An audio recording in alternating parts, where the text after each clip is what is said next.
left town. Woohoo! I'm outside with you, Papa! He screamed and his guards almost jumped on me. Father made the carriage turn back, but he made a stop on the way and showed me a dark, chilly forest. This is the outside world, Lily. It's full of horrible monsters and bad people. As the future chiefess of our town, you have to be inside to be safe. I believed my father completely, and I raced back into the carriage. When I reached home, I told everyone who would listen all about it. Father said there are monsters with giant teeth who chase you, and it's always dark and cold. I'm never going outside again. Suddenly, I heard someone laughing at me. It was Arthur, the boy who delivered milk to the town every day. There are no such things as monsters. The chief is a liar. How dare you? Take that back. Nuh-uh. I live outside, and I've never seen any monsters. And it's sunny all the time. You're a fool. Everyone laughed at me, and I turned red with embarrassment. People started asking Arthur what he had seen, and he said there were towns way bigger than ours. There was even something called a school, where hundreds of children got together to play games and learn skills. Hundreds of children? Our entire village had 30 kids. I couldn't believe Father lied to me. I demanded that he tell me the truth and let me out, but he refused. You are my princess. This is the only place I can keep you safe. His control over me changed everything. Over the next few years, I stopped being the silly girl he used to know. I turned into a total troublemaker. I broke expensive vases he got from his travels and tore up tapestries he dearly loved. One time he had an important meeting with big traders, and I let all of our notes run free into the room. It was so funny to watch all the men screaming. Father was brilliant. One night, I overheard him talking to my mom about setting my engagement. If we get her married, I can officially make her the chiefess. Then she can stay here forever. Be here? Forever? This was my nightmare. I knew that if I wanted to see the world outside these walls, I had to do something drastic. The only person I could think of was Arthur, the Lily, and I live in a hidden village high up in the mountains. My father was from a long line of wealthy traders. They built these castles themselves. They built a huge wall around the town to keep us safe, and the kids were forbidden from going outside. Obviously, that meant we tried to leave all the time. We would dare each other to get past the gates, but there were 100 guards ready to stop us.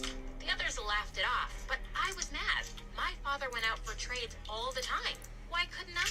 When I was 10, I sneaked into his bags before a trip, and I jumped out once the carriage left town.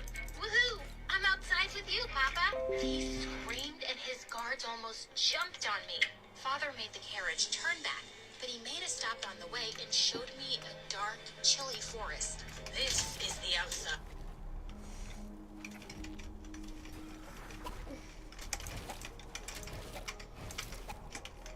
Okay guys, so finally I really need that. Right? If you can do any of this, I really appreciate it. World, Lily. It's full of horrible monsters and bad people. As the future chiefess of our town, you have to be inside to be safe. I believed my father completely, and I raced back into the carriage. When I reached home, I told everyone who would listen all about it. Father said there are monsters with giant teeth who chase you, and it's always dark and cold. I'm never going outside again. Suddenly, I heard someone laughing at me. It was Arthur, the boy who delivered milk to the town every day. There are no such things as monsters. The chief is a liar. How dare you? Take that back. Nuh-uh. I live outside, and I've never seen any monsters. And it's sunny all the time. You're a fool. Everyone laughed at me, and I turned red with embarrassment. People started asking Arthur what he had seen, and he said there were towns way bigger than ours. There was even something called a school, where hundreds of children got together to play games and learn skills. Hundreds of children? Our entire village had 30 kids. I couldn't believe Father lied.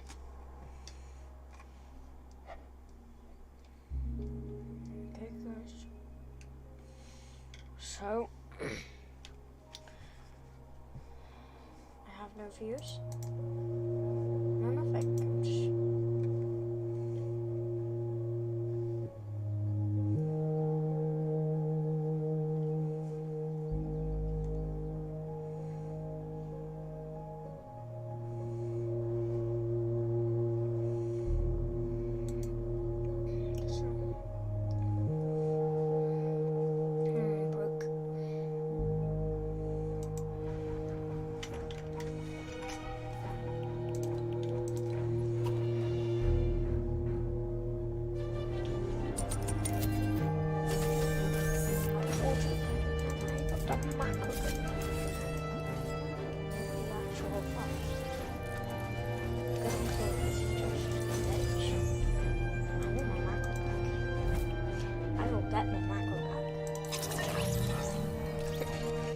Because you know, I'm not the good type of guy to say, if I can't have it, no one can. But you know, if I can't have the macro, no one can.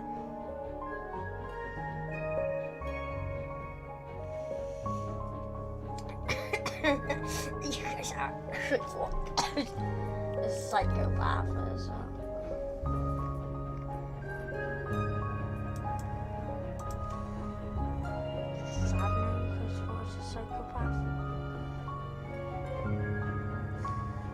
I'm just trying to play Coin Master, man.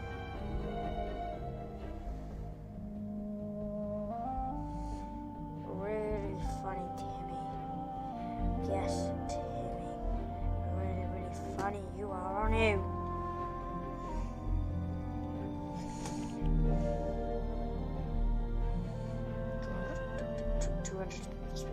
Spins.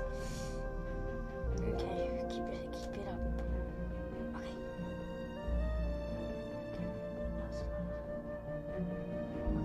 That's enough.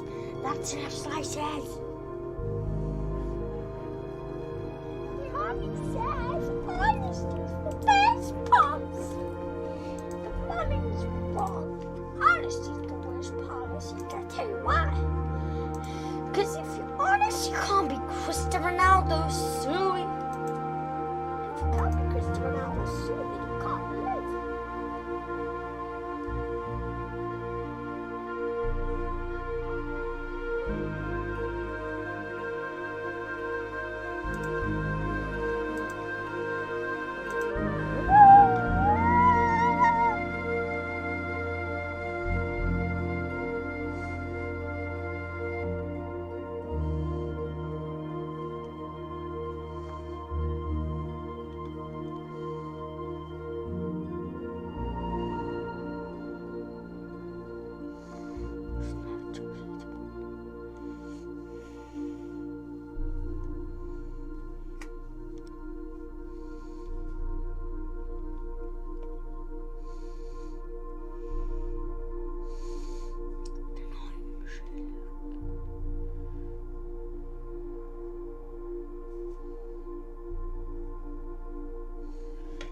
Metaphorically it can, but physically not.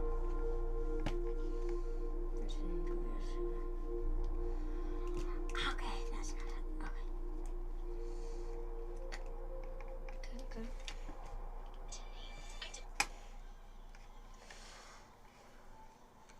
I need a break. My hand is shaking, oh my.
am so bad at this game, like, look.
talking to Dad and Martha all together. Mom kept in touch with me and sometimes sent me money. In my last year at university, I was clearing the tables at the coffee shop one day when a regular customer, Leonard, walked up to me. He'd been coming every day for 6 months, and I had the biggest crush on him. Hey, Elsa, I've probably spent hundreds of dollars on coffee just to see you every day, so how about I cut to the chase? I think you're beautiful and smart, and I'd like to ask you out. Wait, he thought I was beautiful? Growing up under Martha's shadow, I'd never really seen myself that way. We dated for 2 years, and then we got married. Only or a weird man found in the snow found an abandoned baby who was worth over $1 billion.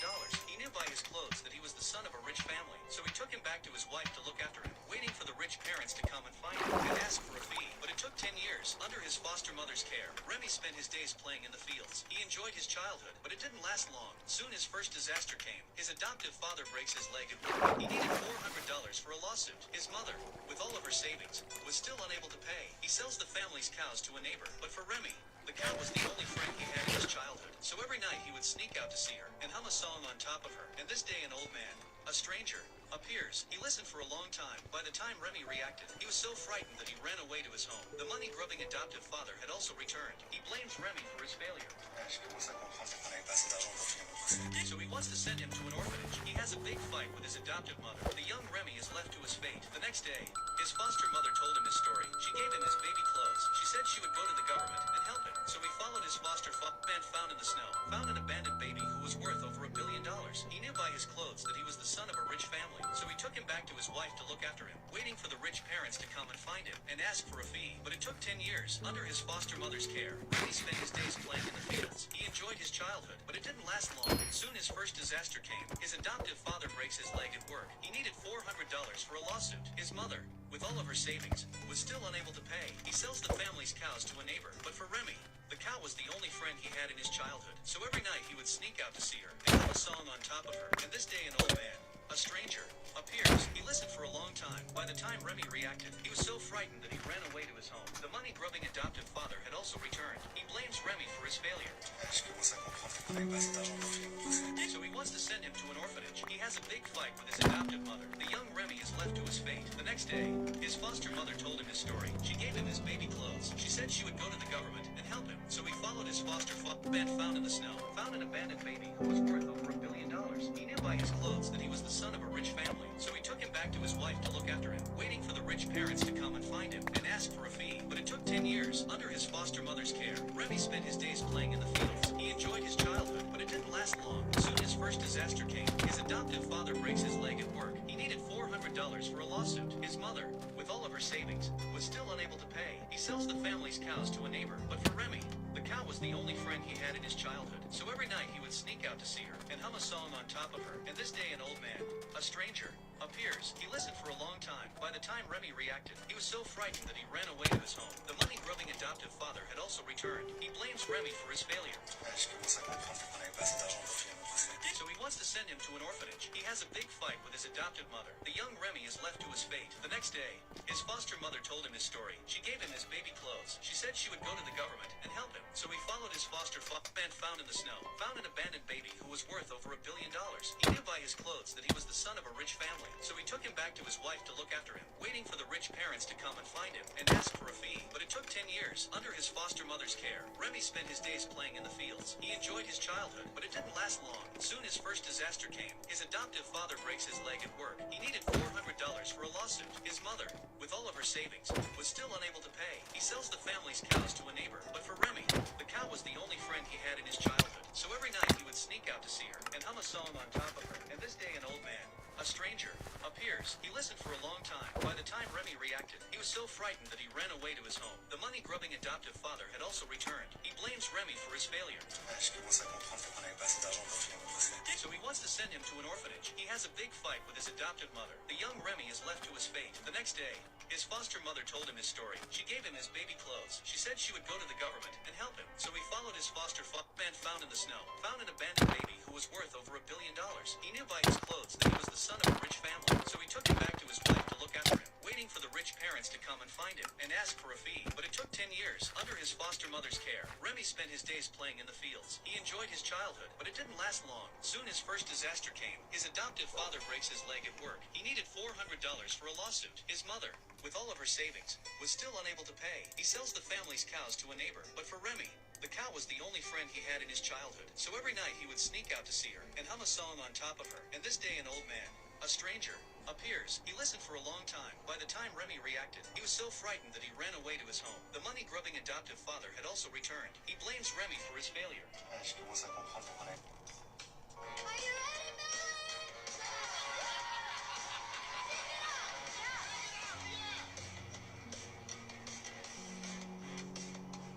I stay out too late. Got nothing in my brain. That's what people say. That's what people say. I don't want too many days. But I can make it stay. That's what people say. That's what people say. But I keep losing. Can't stop, won't stop moving. Like I've got this music in my mind singing it's gonna be alright. It's a way I'm gonna play way through. And the haters gonna hate. Baby, I'm just gonna shake it.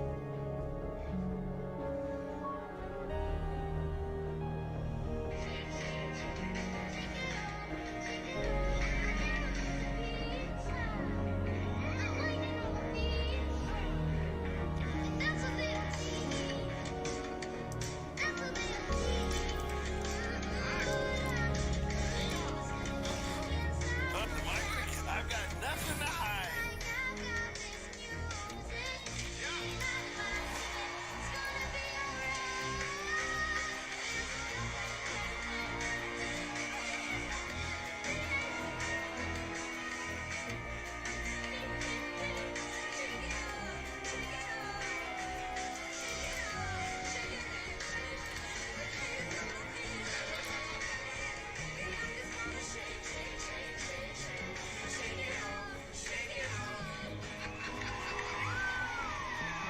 Are you ready,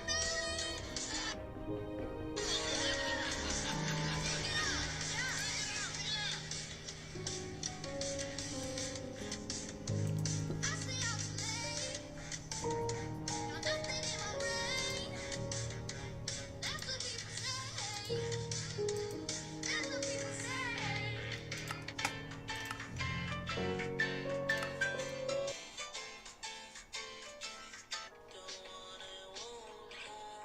You guys are just too good.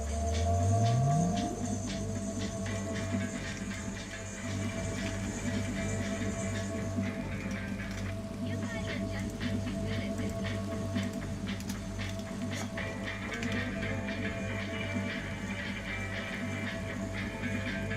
You guys are just too good at this. Oh, Update on the dancing skeleton. Yesterday I posted that parts on this broke, so I need to reprint them. For some reason I just went to 200%, so this thing's gonna be massive. I have a bunch of the parts printing right now, but just so you can see the difference in size, I don't know what I was thinking. The skull's gonna be 3 times the size as this, so if you want to see this, definitely make sure you're following. And Harry was worried at first, then he saw the cop was a lady. She's not gonna give us a ticket, he told me arrogantly. Just watch this. So I watched a master charmer at work. He batted his eyes. He picked all the right words. He said that if he had married the lady cop instead of me, he would be speeding more to get to their honeymoon. Of course, the traffic cop blushed, and she let us off with just a warning. It was just so humiliating to sit there and watch my husband flirt with other women. I wanted to punish Jerry by the time we got to the airport, but again, the universe did it for me. We were checking in when airport security stopped us. Apparently,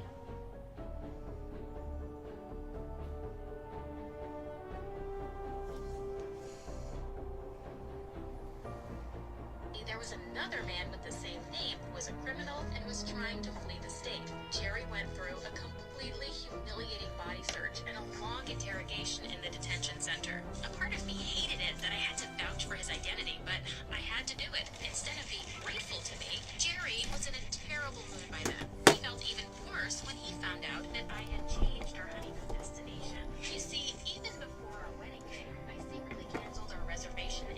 5-star resort hotel. Instead, I found a secluded bed and breakfast in the middle of a deserted island, in the middle of a lake, in the middle of hurricane season. And I didn't do it for romantic reasons. We grabbed a quick bite before boarding our plane. Of course, Jerry was flirting with the waitresses too. I wanted him to choke on his food. I wanted him to fall off his chair. But Jerry was in for a worse fate. I guess the spicy tuna sandwich didn't agree with his digestion, because by the time we were already up in the air, Jerry was headed for the plane bathroom, where he spent most of the flight puking out his guts. An attractive flight attendant came to check on him, just as he was about to sit beside me again. He asked her for some coffee to settle his stomach. He also gave her Where? a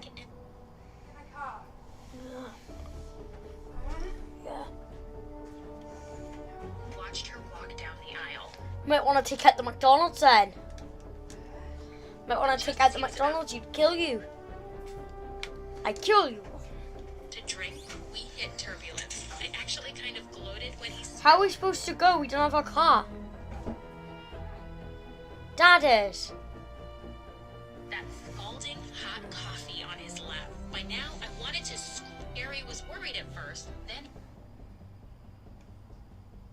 he saw the cup was a lady. Scream at him. I wanted to say, "Oh, Jerry, can't you see what's happening? Whenever you flirt or cheat on your new wife, something bad happens to you." But of course I didn't. The universe had punished him enough, I thought. Now it was my turn to do it. When we landed, my new husband was puffy-faced, smelly, and had a burning hot crotch. Now it's time to reveal my big secret. Because he always made me feel so bad, I vowed to teach Jerry a lesson on our honeymoon. So I hired an actress named Samantha. She and some others were going to be with us on our honeymoon, and they had one job. I hired them to scare the living crap out of my new husband. I wanted revenge. I was already suffering in this marriage, and I wanted him to suffer too. Sure, I wanted to call it off many times, but after everything that Jerry did, I decided to go through with my plan. I texted Samantha. I told her that we were just about to land, and that I hoped that everything was ready for Jerry. That was the last message I got to send on my phone, because that's when the big storm started. Whatever happened that night, there was no way for Jerry to escape. Mr. Smith, the old owner of the bed and breakfast, met us on the docks and drove us to the inn. It was already raining. Jerry thought everything was romantic and charming. Then he found a book called The Smith Inn. He read the first few lines and realized that we had checked into a haunted place. Did you know about this? He asked with his eyes widening in fear.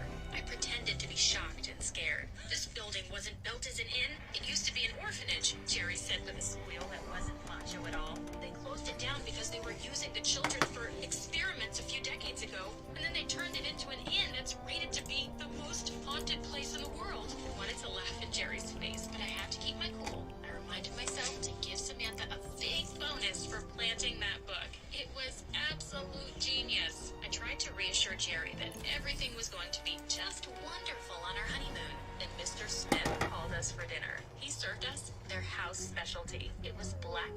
Scream at him. I wanted to say, "Oh, Jerry, can't you see what's happening? Whenever you flirt or cheat on your new wife, something bad happens to you." But of course I didn't. The universe had punished him enough. She's not gonna. Hey, my name is Demelza. Please like and subscribe. My first memory of Mom is of a voice. She'd sing lullabies to me every night, and it was the most beautiful sound in the world. The minute she stopped, I'd start screaming for more. By the time I was 1, I could hum every lullaby perfectly. Dad would play the grand piano, and I'd jump onto his lap and press the keys, delighted by the sounds I made. On Dad's 30th birthday, there was a grand celebration at our mansion. In the middle of it, I climbed onto the table and started singing the birthday song. Suddenly, a hush fell over the room.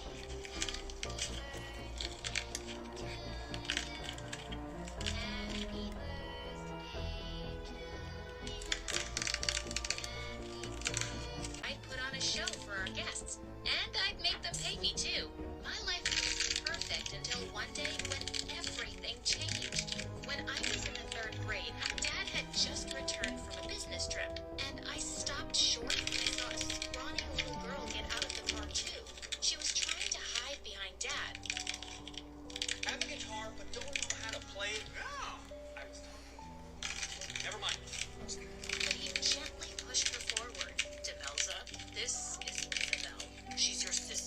No. No. Not allowed to. I've been grounded. Haven't I?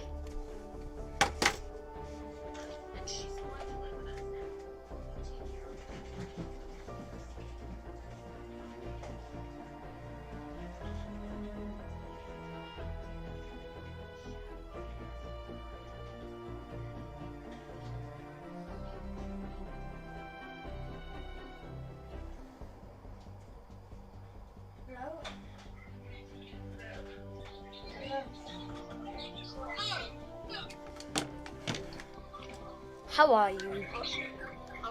Yeah? Nothing much, just not feeling very well. Oh, but okay. I'll ring you later, okay? Okay, love you.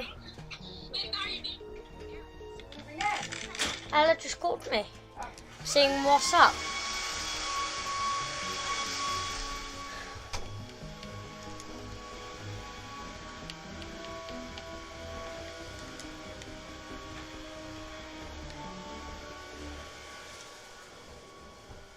Mom? Mom? Mummy? Mummy is scrummy.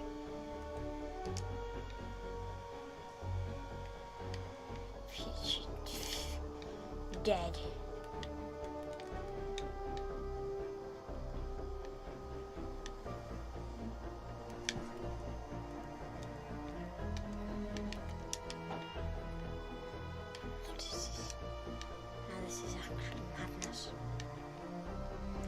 Okay, next.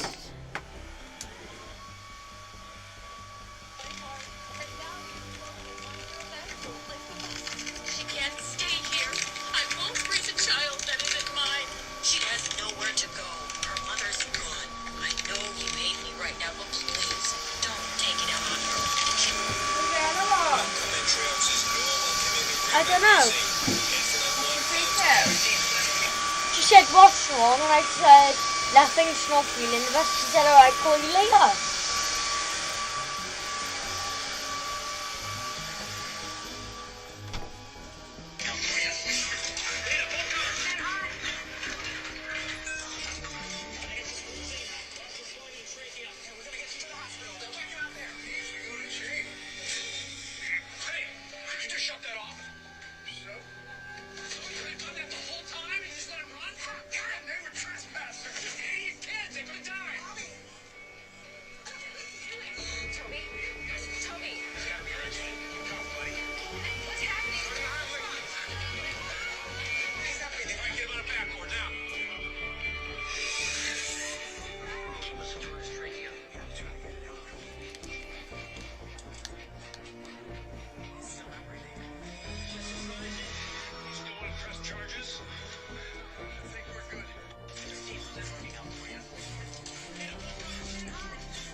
Pushing my bed. What was happening? Where was he taking me? I was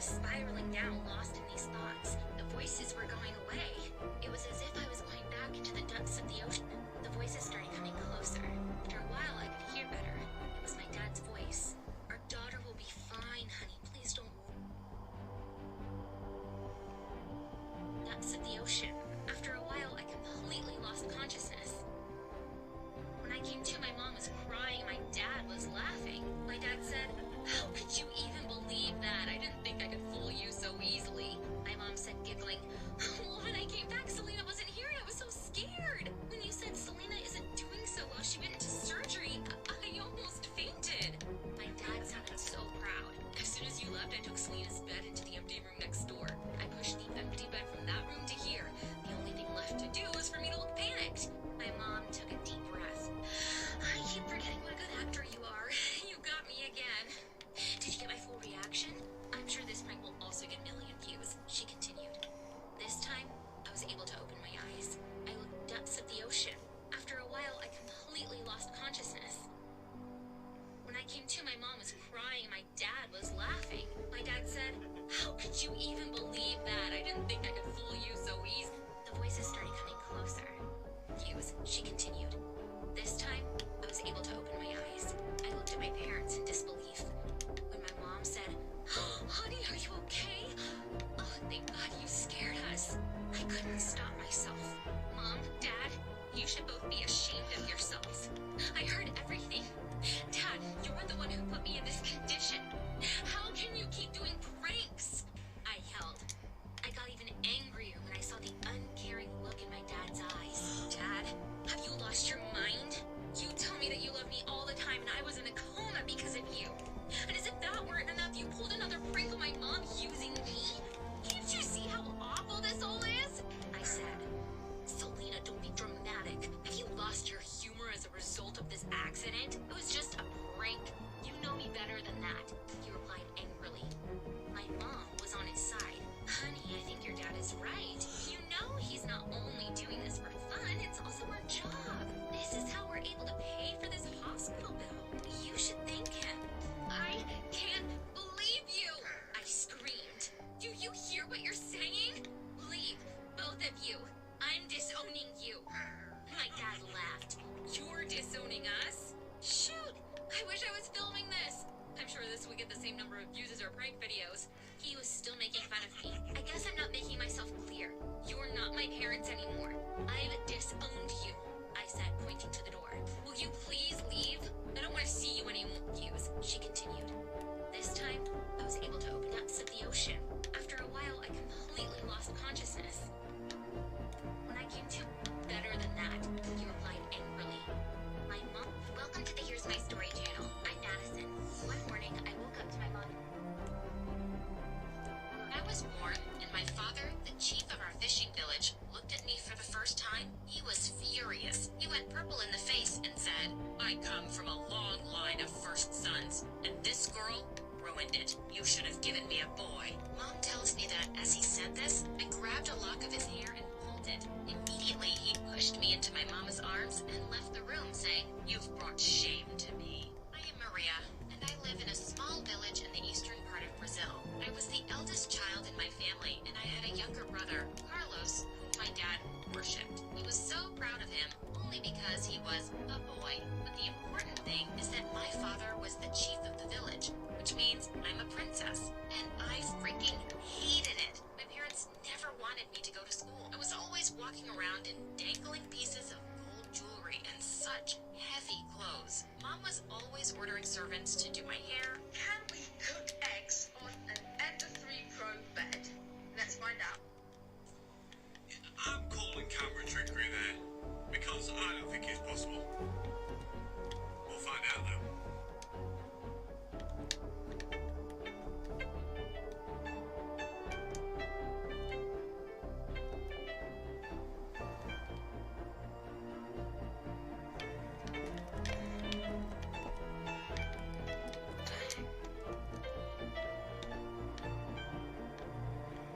This is the easiest part ever.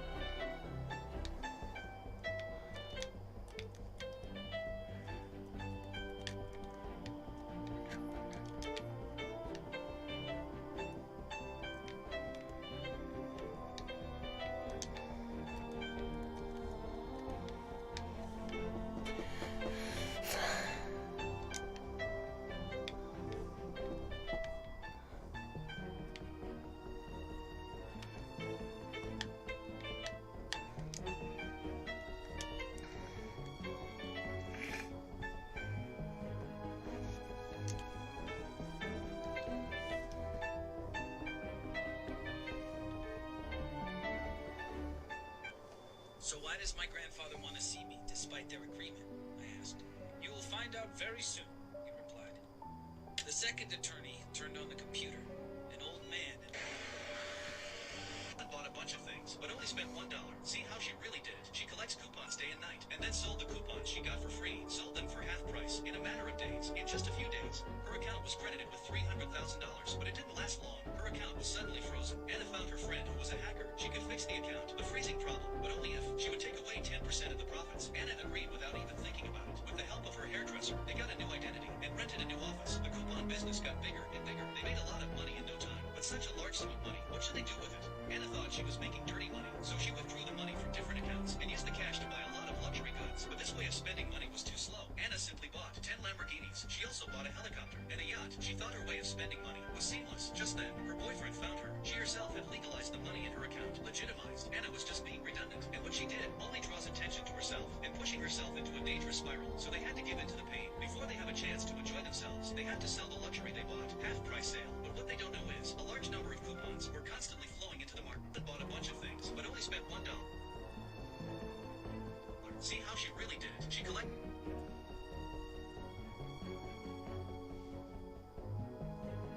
So heavy sad. I went from shock to boiling rage in seconds. He pretended to be some client to see me. I stormed out of the restaurant, and he followed. Wait, please. We need to talk, Jasmine. I know how you feel. I turned around sharply, and he almost bumped into me. Do you? Do you really know how I feel? Because if you did, you would just shut up and turn around and never contact me again. I dashed off to my car and drove away before he... Mom, Daddy, the dinner's ready. Oh, finally.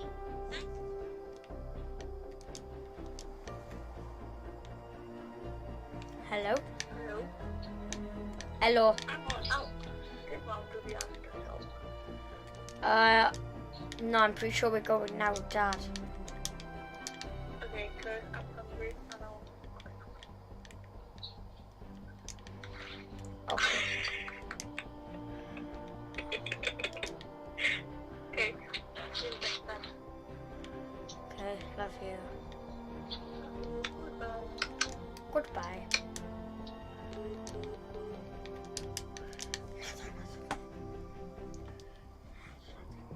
It took long enough. Finally. Ew, this is disgusting. Yay, it is. Did you cook it on the floor? And no, I didn't. I'm sorry, Mother. You should be now. Go to bed, you little rat. Okay, Mother. What's that?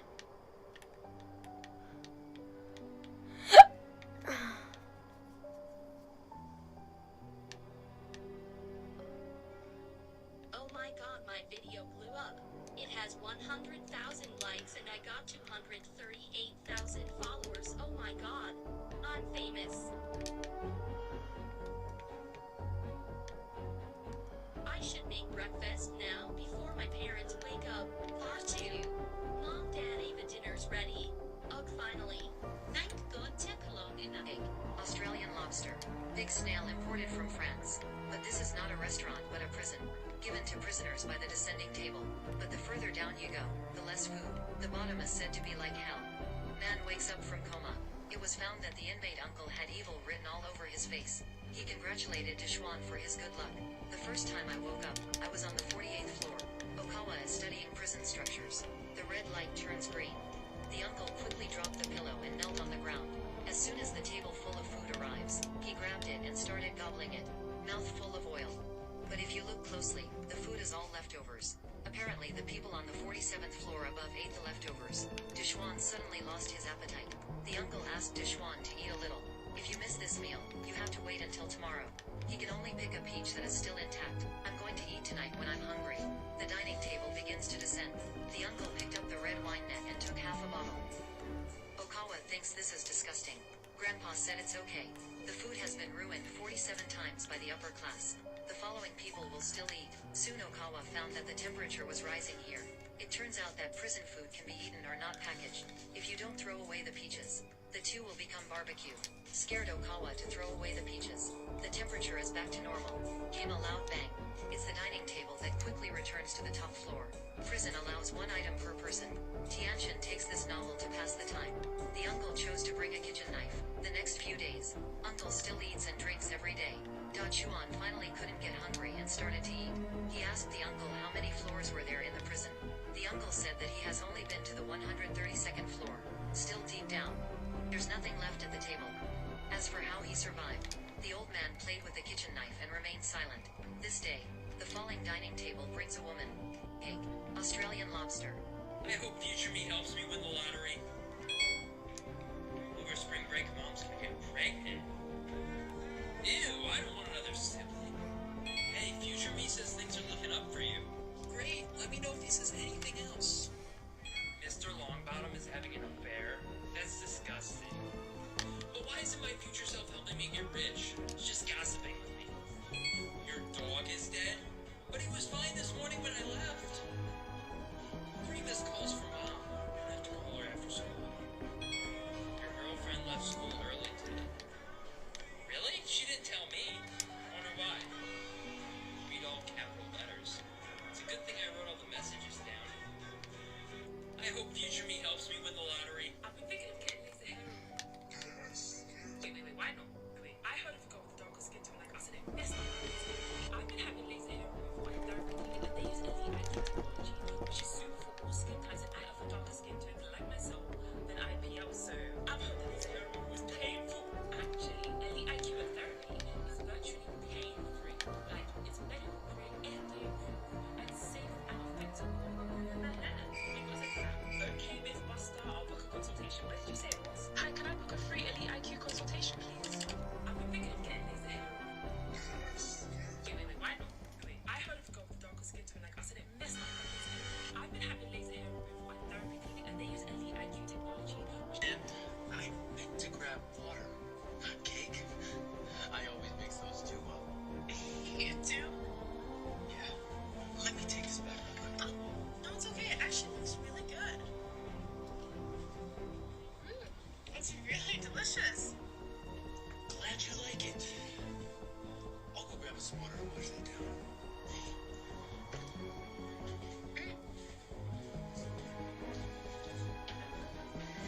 Hey, it's been a while.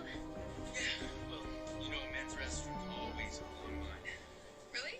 I always thought it was the opposite. You'd be surprised. But anyway, I had a great time. Are you ready to get going? We haven't had our cake yet. Where's Nick?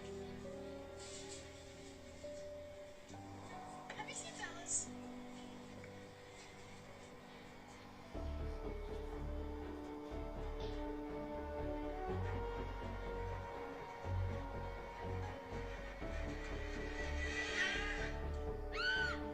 I just saw you run out of the kitchen. Wait a minute. That's not true. That's not true. We don't have friends. No, we don't have friends. You did not have to do that. You didn't have to mention desserts.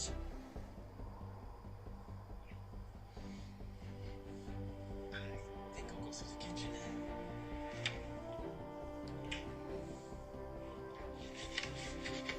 Hey, man.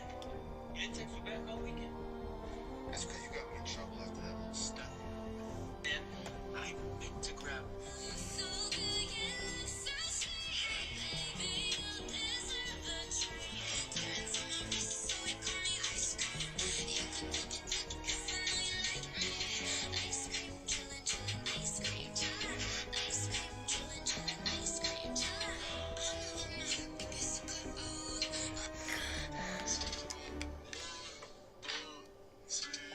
My best friend always projects her insecurities on me. Should I break up with her? That's when she started swinging at my boyfriend. Luckily, I yelled at her and she stopped. It's like she was upset at me for yelling at her for trying to hit my boyfriend. That's when my boyfriend kicked her out of the car and I asked him to calm down. I got out of the car with Lucia and asked her to calm down. That's when she told me that I needed to break up with him and that he was clearly abusive. I told her he was just defending me. Then she said he doesn't need to defend you. I'm only saying this because I care about you. Then she called herself an Uber and left. My boyfriend and I went to the movie theaters and we had a really nice night. Here's some more examples of her projecting on me. While we were getting ready for our friend's birthday party, she started pointing out some stuff on my body. She said, your elbows are really dark. You me. They said I look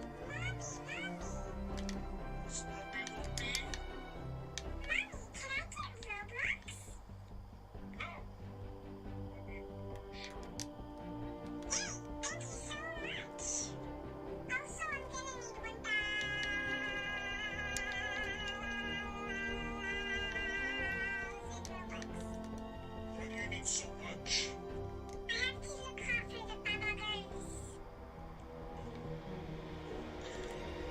Timmy goes on Roblox, turns on Voice of Cager. What is this mess? How am I supposed to get my girls to be like this? I need to go change this mess. Timmy changes his avatar. Okay, now that's more like it. I'm gonna be getting all of the bottle girls now. Let's join Norco now and look for some bottle girls. Little Timmy, also known as that baddie boy 12343, joins Ragdoll. Okay, now.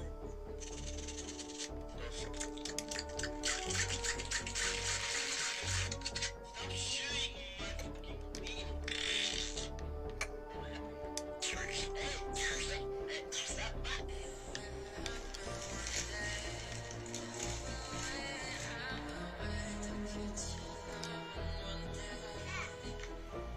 The 3D printed magic carp is almost done. It only has a couple hours left. So if you want to see this, definitely make sure you're following. It's starting to look really cool. Huge shout out to everybody in the live stream. The 3D printed magic carp is almost done. It only has a couple hours left. So if you want to see this, definitely make sure you're following. It's starting to look really cool. Huge shout out to everybody in the live stream. The 3D printed magic carp is almost done. It only has a couple hours left. So if you want to see this, definitely make sure you're following. It's starting to look really cool. Huge shout out to everybody in the live stream. The 3D printed magic carp is almost done. It only has a couple hours left. So if you want to see this, definitely make sure you're following. It's starting to look really cool. Huge shout out to everybody in the live stream. I was talking to this cute guy online for 3 months. We finally decided to meet up. One of the first mistakes I did was giving him my address. He insisted on picking me up like a gentleman, which is why I gave away where I lived. Another mistake I made was not asking where he was taking me. Anyways, day of the date, I received a text from him that he was running late and won't be able to pick me up, but he will send an Uber. I was feeling a change of heart till I got in the Uber. Immediately, I was handed flowers and my favorite Starbucks drink. At this point, I was over the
Someone is singing outside and keeps repeating the same part. LOL, should I sing along with her?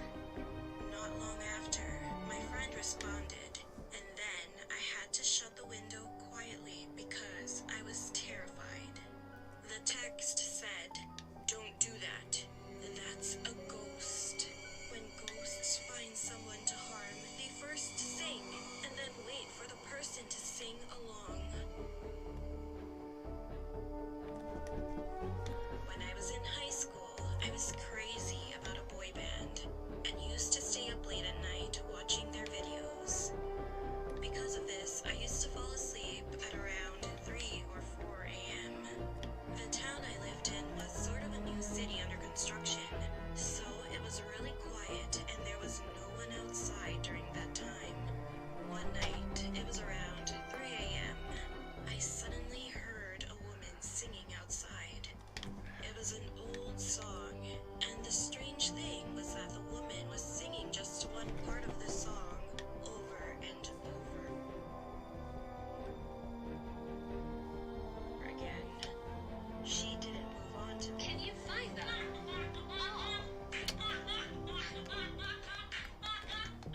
We first made sure to unlock our phones for quickest access. Then we picked our baggiest clothes. We needed our phones to stay well hidden.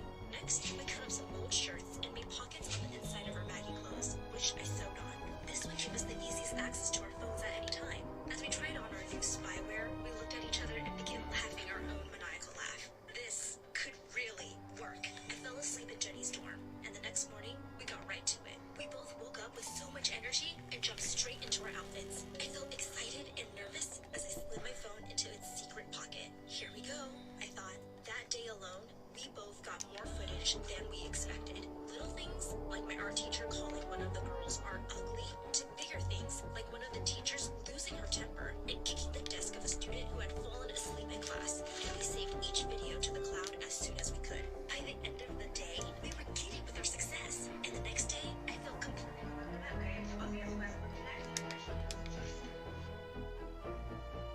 When I was 4 years old, all I wanted was a huge family. Dad, why don't I have a mom? All my friends have moms, brothers, sisters. How dare you say that to me? Am I not enough for you? Just go away. My dad was always like this, angry and irritated. He never got along with anyone, and he got fired from every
hate you, I hate you, I hate you.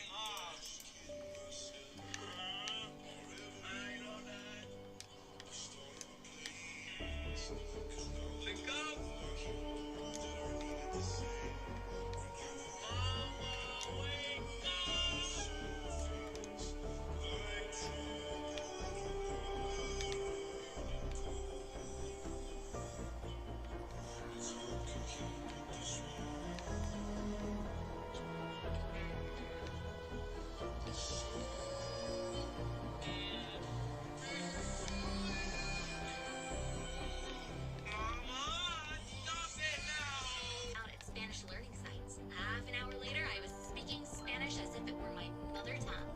When my mom and sister arrived, I greeted them at the door. I helped them with their suitcases. Apparently, they thought I'd be upset with them. They were surprised to see me in such a happy mood. Charlotte cut to the chase to kill my buzz. Did you study math, dear sister? I'm sure you gave up at some point because you just don't get it. Mom said she was going to give you a quiz. You're going to fail and we all know it, so you don't need to stress out about it, she said. I smiled calmly. I actually had a very productive week. I realized math isn't that hard after all. I just have to stay focused while studying, that's all, I replied. My mom and Charlotte looked at each other and laughed in my face. My mom said, you studied math and understood? That doesn't sound credible to me. Then it's time for your little quiz. Let's see how I'm gonna do, I replied. My mom and Charlotte took the math book and started preparing the quiz questions for me. They came to my room and gave me the questions. Then they stood by watching me. They were both grinning since they were sure I was going to fail. There were 5 questions. I barely glanced at them and then gave them all the answers. My mom opened her eyes wide. We just prepared those questions. You didn't know what we were going to ask, but they're all correct. This is impossible, she said. Charlotte was as shocked as Mom. I'm sure she cheated. No way she could have done it so fast. She didn't even write anything down, she yelled. I saw that when you focus, math is not difficult at all. I actually had some free time to develop a few other skills than math, I said. Then I asked them in Spanish how their vacation went. Naturally, they didn't understand. Charlotte said in disbelief, You speak Spanish? Apparently, they needed someone who spoke Spanish in Mexico. Yes, I answered, and continued to speak to them in Spanish. They were both staring at me, mouths agape. Spanish is a really easy language to learn. It didn't take much of my time. Out at Spanish learning sites. Half an hour. Girls are asking, ladies are asking, Anna, what's the Have a switch, and you don't. I have the Lego Cantina, and you don't. Have a switch, and you don't. That's deal. WHAT. I just took a massive shit and my butt got so Do I look like I care? Oh, by the way, bestie, I'm getting 2 million Robux. Do you want some? Oh my god, oh my god. Oh my god, yes, Bestie, I need a lot. Okay, like how much? Like, to 2 million Robux, Bestie. No, low it. Ugh, fine, 1 million. Okay, I guess. Yay, thank you, Bestie. Love you, but thanks. In mine, this brat so obsessed with me should love her for more Robux. Bestie, I think I love you. Oh my god, really, bestie? I love you too. I'm gonna change avatar now. We should match. In mine, this brat is disgusting. I don't want me crush to see I'm with this ugly clone. They change avatar. Babe, I'm done. Okay, Babe, why are you emo? I think email is cool. Okay, babe. I'm gonna sleep. Okay, In mind. Let me test you, please, loyal. Boy 16K joined Ragdoll. Boy 16K changed the spotter. Hey, baby. oh hey babe, I was just looking for you. So, babe, when are you building bestie on? WH. So, babe, bestie on. WHAT. I just took a massive shit and my butt hurt so much. Do I look like I care? Oh, For more Robux. Bestie, I. So, babe, when are you building Alien and the Brat? When she's broke. Oh, my baby, mushy, darling, you wear so smart. You know I know Aliana since high school. She's ugly. I know, right? She's been talking to Meadow crazy. You are. She even said you're a witchy. Think you're her biggest enemy. Chitta, Who the fuck are you? just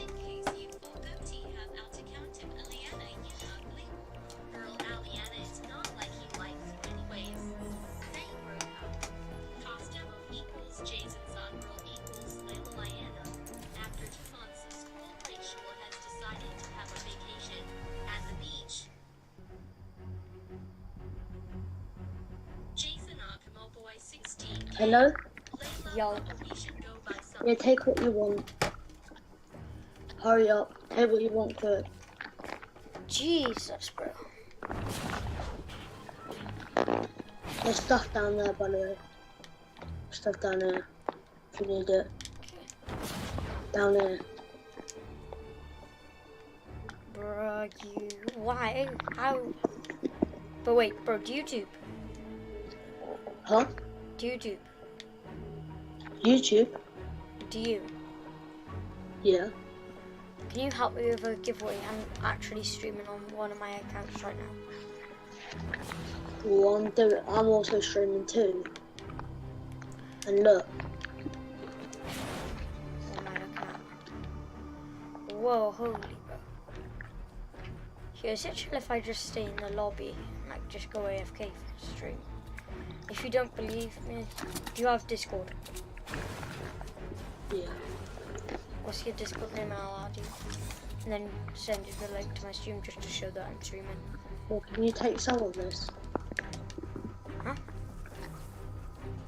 What I want you to do is I want you to take at least half of that in the box, and then you can do it your giveaway deal. Yeah, sure, can I? Come here then. I have no inventory space, so that's a problem.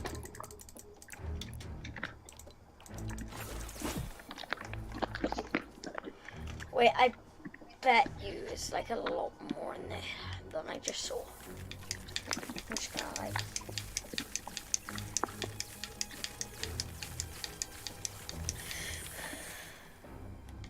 Wait, do you have 2 accounts? Yeah. Really? Yeah. One's PC, one's Xbox. What's your PC one? This one, the one that's jumping. Okay, The one since that your I'm speaking PC for. one, is your PC one, are you both, have you got both good accounts or not? Yeah, they're all stacked with stuff. Both of them got the battle pass. I have Here you go then, 50 buddy. space. Here you go, 50. buddy. Yep. Wait, are there Go ahead. modded in here? Yep, everything. They're basically all 144. I'm trying my best to get them modded, actually. Wait there. Let me at least get one of these. I love these. Maybe even 2. I'm gonna have to end it in a minute because I've been doing it for ages. Can you, like... Wait, can you carry stuff? Like, do you have any inventory space? Wait, I just saw something that I really want. It said a 6-star material. I just picked up another stack of traps, didn't I?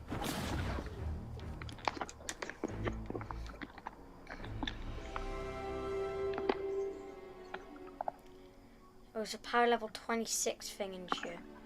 I know that that's modded.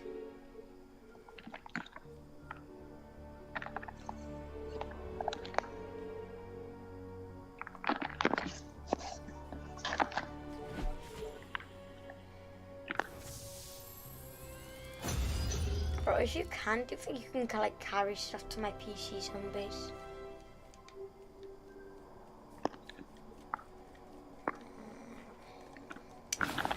I'll just hurry up because I have to go in a minute.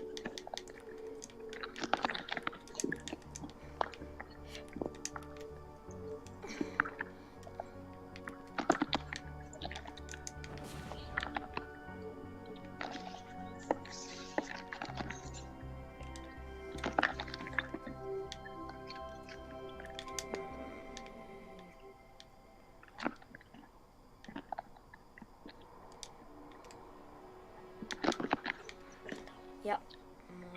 Modded. Well, I'm gonna end it now, bro. Pick up how much you can. That's all I can pick up. Yeah, no, that's all I can pick up now. There's water zapatrons here, modded on energy. Okay, yeah, now you can end.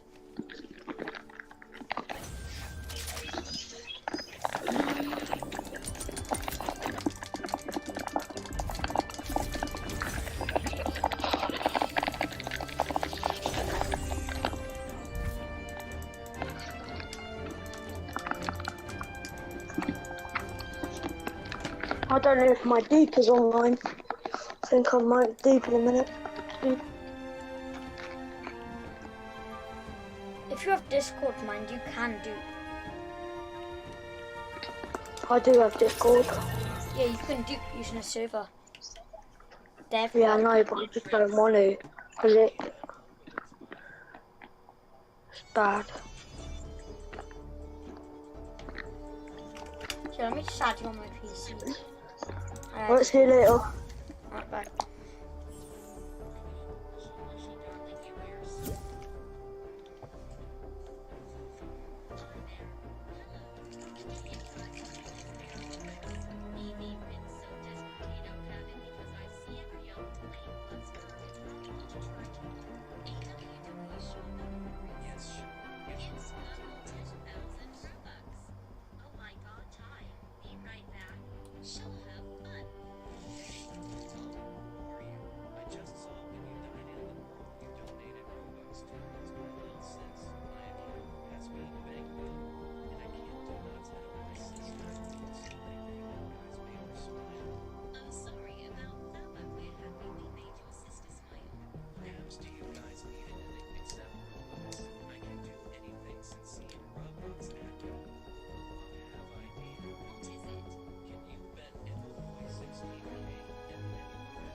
Joseph adds Katrina. Hey, B's friend, who's this? Well, WHAT. Is that a Vader? I was expecting the hot rich blocky. Like you can pull 180 blocky on you with your Batman ass. Hey, Marcus, I will introduce you to my best friend, Batman. Hey, bestie, are you okay? You look like her name was behind bestie. In mine, how do I tell her like I can't help but feel bad for the poor animals. Not that I'm a vegetarian, I just prefer to not think about how those nuggets get onto my plate. I never figured you for a nut kill. bestie, I need tips. I want this guy to fall in love with me. Give me tips, please. Hi, I have to go. What the fuck, my bestie never called me by my name. What's wrong with her? Anyways, I think I should go look for Mizuna. Babe, will you love me when Mike was a rat? You won't have seen develop into loves. Babe, I gotta go. Don't worry, Miss K always here for you. Thanks, Mike. Do you want to join a group? Sure. Hey, BBG, are you okay? Can't you see I'm not? Oh, sorry, but what's wrong? I like someone, but then someone doesn't like me. It's okay,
ready to expand again. As soon as she saw me, When you're ready to start the Why fight, am I doing a laptop? expand shield from the Storm Shield console.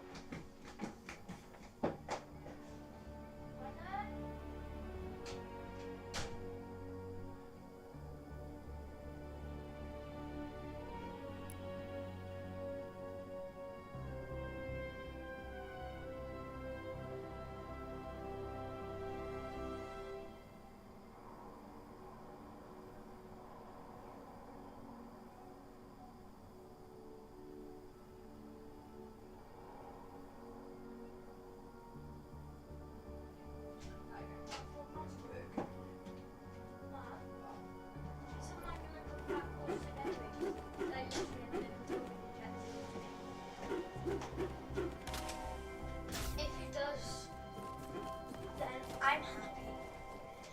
But if it doesn't, hold it.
Hello?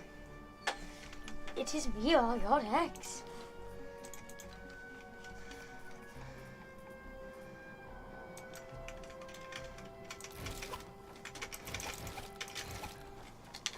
Hey, yo! Hey, get back here!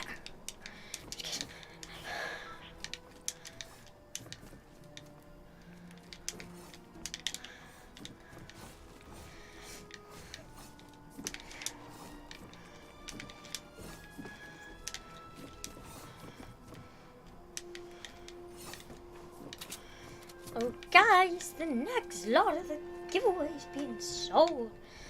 Now, whoever wants this insane loot, guys, whoever wants this insane loot, the next person from my chat, they have to be liked and subscribed, chat. They have to be liked and subscribed. Be liked and subscribed, chat. Liked and subscribed. This can really gun this one, bro. Chat. On chat. No, you're not done yet, bro. Chat, not done yet, bro. Chat. I actually thought that just let them go. Okay. Okay, chat, now just wait for someone to join. Okay, no.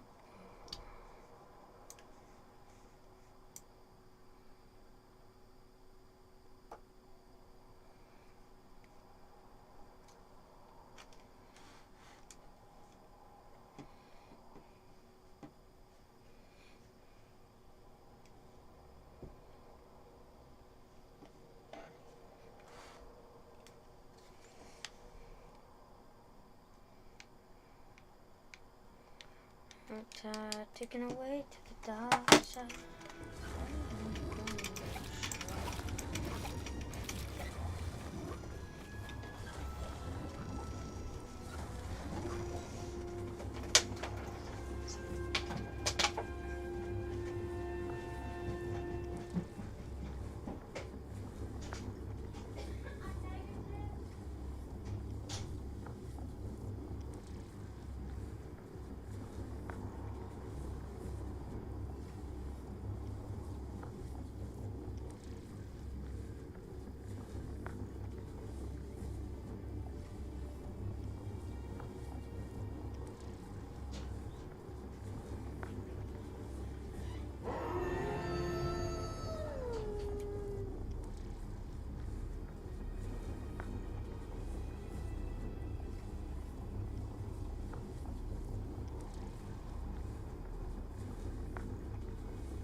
My baby. Danced till her feet hurt, but by the time I reached home, it was pretty late.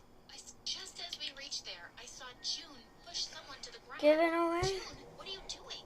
As soon as she saw me, she came running to me. Oh, May, those mean girls were pushing me around, so I just pushed them back. You told me to be strong, right? Did I do something wrong? Oh, no, June.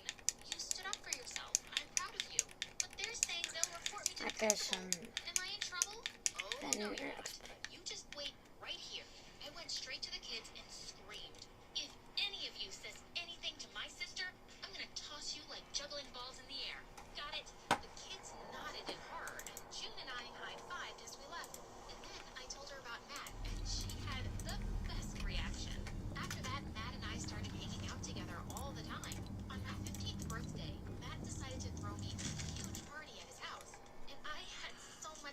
boy. Hey, this dude is a W, bro. Walking W.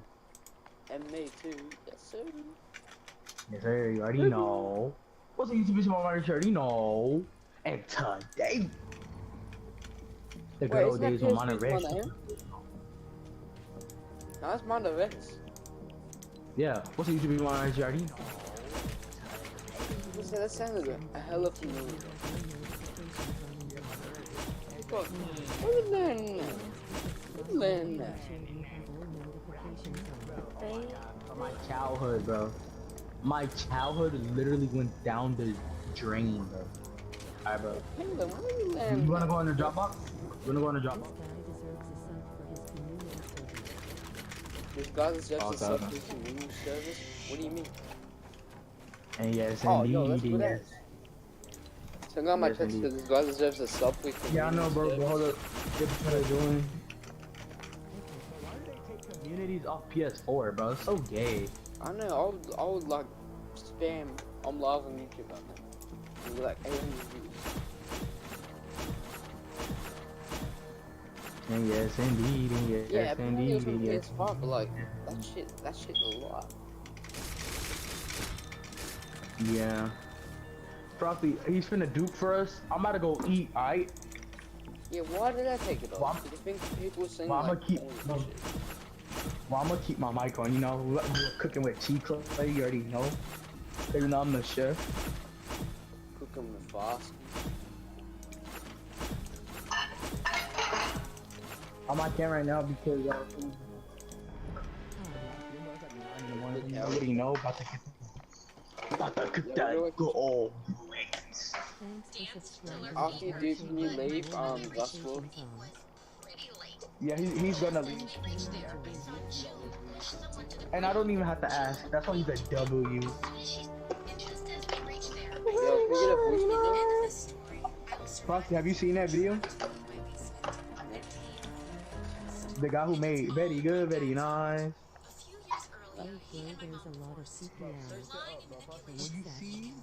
I've had a lot of people. I've had 33 people in chat once, like 33 consistent views. My highest is like 28. Mine's 30. 33. And yes, indeed. I was gonna be yes, like, indeed. Yes, indeed. Yes, indeed. Yes, indeed. Yes, indeed. Yes, indeed. But the thing is, though, with my subs, they only come once. Frosty, my stream is almost at 10 hours, bro. Almost been streaming for 10 hours. Dude, that's what I like about my subs. Like, some of them just forget about me. It be like this. Some of my subs forget about me too. Like, bro, it's this guy, one of my subs. He haven't been in one of my streams in a while. His name is After Dark, bro. That guy is a legend. Literally every time he joins my stream, he watches the whole thing, and he's there. Like he comments and like talks throughout the whole thing. Yeah, I used to have people that always do that. And he donates. Gang and stuff, but like. And he donates, bro. Like he's so good, and he also like keep track of like people. Like he also like time people off. But like not consistent, you know. You don't have to be. Yeah, bro. Like, I'd be happy I feel like he's been busy because like, bro, literally when I used to stream, like he would join like every single stream. Like literally everyone. But yeah, I feel like he's been my busy. stream as soon as it starts. You can wait like 5 minutes anyway. And then it was another guy. Yeah, it was another guy, and his name was Demon Slayer, but he stopped playing Save the World. Like he joined me yesterday and I talked to him. But Frosty, me and my friend Angel, we got this word. It's called my own brother. My own bro. You say it? My own bro. Thanks for subscribing. My own bro. Make sure you have all notifications on. My own bro. Alright, bro, try to join up. Wait, hold on, wait, no, he has to join back. I forgot. Oh my god, I forgot. My bad. So sorry I had to kick you, but he has to join back. I forgot.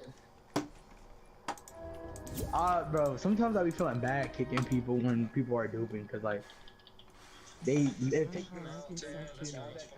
I had like and then make sure you have noticed so you can do my next stream. Yes, sir. And yes, indeed, and yes, indeed, and yes, indeed, and yes, indeed. Remember me next, bro. I remember you. It's not mountain climbing. There's no sea. It's not mountain biking. There's no bee. Let's go, guys. Follow Where these you went, skipwits. bro? Earring. What? No, dude. Mountaineering. Wow, that was a tough cookie. That was a tough cookie, guys. It I'm was a nicknamed. tough cookie. Can't believe we still got 660 players. Mollabo. I will be live tonight, guys. Make sure you join me tonight. I told them everything from the beginning. They were clearly they both very upset. Why did you They hide this start from me? spot. I don't remember. Mom said, honey, for us this is a bad memory. As you And get back, ask me when he kicks in. Look, I'm trying to invite this guy. He's been waiting on stream for like an hour. I'm waiting for this. I'm trying to get this guy. No. He's been waiting for an hour.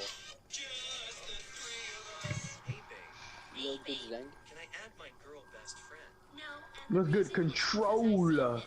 she gonna be rude to me then. She likes you, then you like her. I'm not going Bro, thank you so much for being here, bro. You're a goat. And plus, she has a BF. Oh, really? Okay, then add her. Bro, make sure you stop the chick. Flirting, I'm leaving, and y'all can have each other. Okay. Ads and Aya. Okay. 11244. Hey, JJ. Hey, Anna Ya. Who's this? Oh, this is my girlfriend, Lay Lay. Oh, weird. Anyways, hey, Lay. Yeah. Hey, what's weird? Oh, Yeah. What's weird, Anna Ya? nothing, I might be tripping. Anyways, how are you, Lay? Good, how about you? Great. I think we might be good friends. Yeah, Bro, same. this kid doing Whispers, this that's in my PC. fear. Huh? Oh, nothing Lay Lay anyways. I tried my hardest. What? Why? I have some There's debt. something I need to do. Chick, I'm trying to get this kid to dream, but Hey, babe. everyone's dreaming. Can I add my girl best friend? This guy's been waiting like a whole goddamn hour. Sat me down and told me he had discovered he had a long lost daughter. According to him, he had an ex he got pregnant as a teenager, but she moved away before she started chewing without telling him. I know, the stream delay too, so it's so much. Alright, my bad, bro. Just have to check on the food, bro. My bad. As I have been able to conceive on my own, I was Yes, indeed. Yes, indeed. Yes, indeed. Yes, indeed. Faster, Jump. mother or adoptive parents. He told me all of that would come into I'm gonna time, kick but him. they 3, until she 2, shared with him he was 1. 90% sure Hold up, she let's was his biological daughter.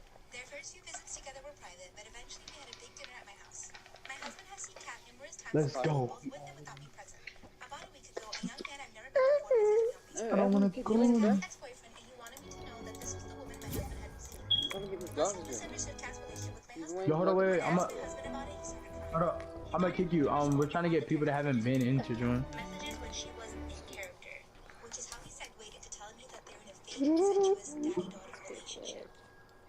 Someone else joined. About a year ago, my husband Man, I can't find my wife. No way, I can't find mine either. What's yours look like? I'll be right back. She's a model, 6 foot tall, blonde hair, green eyes, and she's wearing a boob tube, mini Like skirt, that, how you high need to heels. expand What's yourself, yours look but like? it's Get mine, let's look for yours. Wait, Man, I can't type find your mine. name in chat. about Just how go my chat. sister and I almost got beat up by a 40-year-old man. So there was this one girl who would Because I'm bully my gonna be sister and I people on that the bus know. in elementary school. Well, one day we told the principal, and the principal called her dad. And she made up this whole story about the only reason why she did it to us was because we were bullying her. So the next day, after we told the principal, her dad was at the bus stop. And he comes up to us, taps us both on the shoulder, and says, if you guys ever bully my daughter again, I will hold you down. Well, me, her, and her sister beat the shit out of you guys. So we got to the school that day and we called our dad. We told him what happened, but he was kind of questioning it. Until our neighbor actually walked up to our house and knocked on the door and told my dad. And I guess at the bus stop, everybody kind of looked at the guy like, are you fucking crazy? Because my dad at the time was a bodybuilder. And he was like, what the fuck is he gonna do? Like for part 2, story time about how my sister and I almost got beat up by a 40-year-old. Wait, don't fill up your gas. What, dude? Today's expensive. What do you mean? Don't you know that gas prices are cheaper depending on the day? Monday and Friday is when gas is the cheapest. Whoa, so when is it most expensive? Wednesdays and Thursdays is when gas is most expensive. Sir, you're saving money again. Always. That's why you gotta follow Sam. About it. Melissa had always dreamed of becoming super Can you rich add this by girl? marrying Xander because his dad was the richest His man in name's the Ali city. on sticks. She looked super Z pissed for at this enter comment. vest. But then suddenly, her facial expressions changed, and she walked up to me with a smile. Hey, Pearl. Happy I'm gonna birthday. start loading Here it. is a gift from me. What? Is there a bomb in there? But But then, when I opened the box, it came in gosh, it's so cute. I loved it, but why was Melissa being so nice to me all of a sudden? Something didn't feel right. Later that night, when everyone left, I was playing with my cute little kitten when suddenly it scratched my face with its paw. Hey, yo. Melissa's cat turned out to be just like her. Evil. Mom and Dad came rushing out when they heard my screams. They rushed me to a hospital, but even after weeks of treatments and several procedures, the scar didn't go away. Come on. Now I had no choice but to live with it and Big glitch. when I went back to school, Melissa was waiting to mess with me again. But thank God she had no idea about my scar, or she would make my life a nuisance. Move. Oh my God. This is Here. my seed, and just because you're rich doesn't mean you own everything. Well, I do own a lot of things, but I don't see your name on it either. She got super pissed, and she was about to throw her plate of food in my face when Xander cut in and stopped her. Hey, stay away from my girl Pearl. Stop messing with her. My girl? What's going on? I'm not your girl. Are you crazy? Oh, my sweet pea. Don't you remember what my dad said on your birthday? We're gonna be married eventually. Can you leave Jim back? We're just 14. Are you crazy? Back. There is no way you can marry Can you leave Jim back, please? I won't let that happen. Well, I won't let that happen either. Now get away from me, both of you. God, these guys were so You're a kick crazy. You can't kick you, It so was you can't such a run the headache drop off. going to school every day and seeing them. Especially Xander. He was such a pain in the Please, butt. He'd flirt with me all the time and scare away all of the other guys who ever tried to talk to me. I hated every bit of my junior year. Up until the teacher introduced an exchange Korean student to the class. His name was Mino. Hold up. You're Frosty. Hello? Bro, look, so like I was at school. I don't know if you saw it, but I made like this short where I asked this African kid at my school how to feel to be a black in America. Yeah, I've seen that.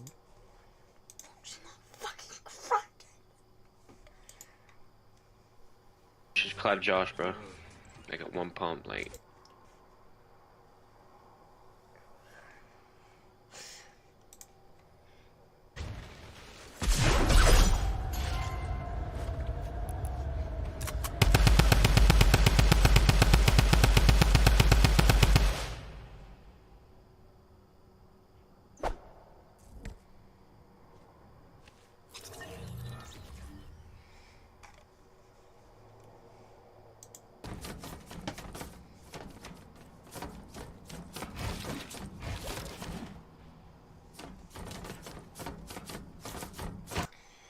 Imagine crafting models.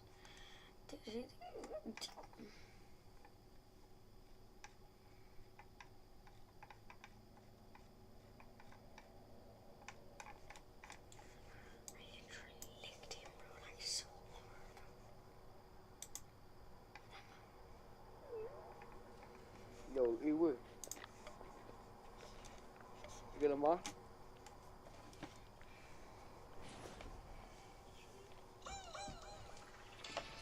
You got a white. You have a mark? It's not her fault.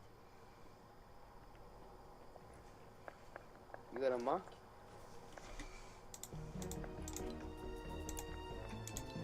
Spam Uwu in chat and I'll let you in. Say it 5 times. Need to learn.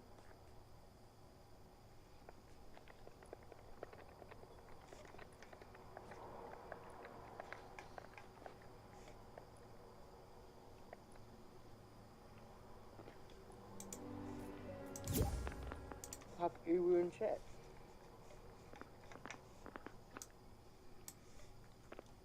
Alright, you're staying there until Chigley comes up.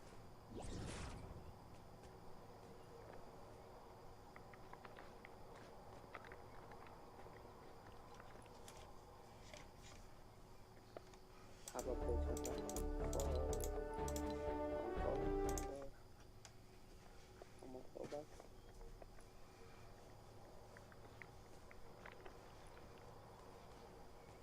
Alright, I'm back. Alright, let him in. Come on. Yeah, I'm back. Go. 3, 2, 1. Alright, now I'm about to go FK again because I gotta food and cooking. Alright, be back. I'm saying.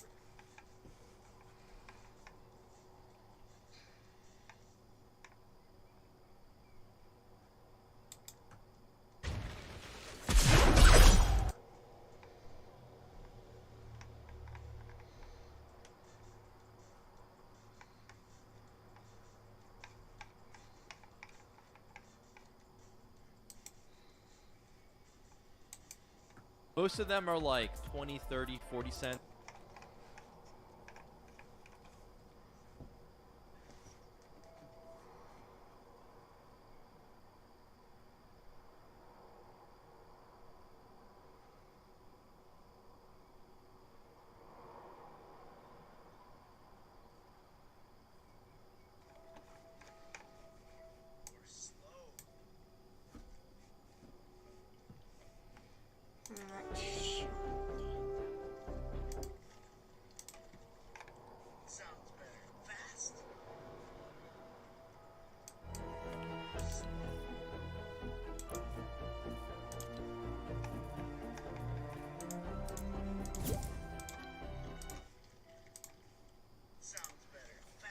Hate to see scam people inside the world.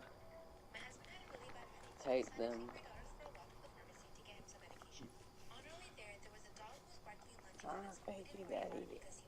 I was playing this in Kiki, you fucking idiot. I have to be probably though. But you can do that. Ready? You copy and paste it to your keyboard.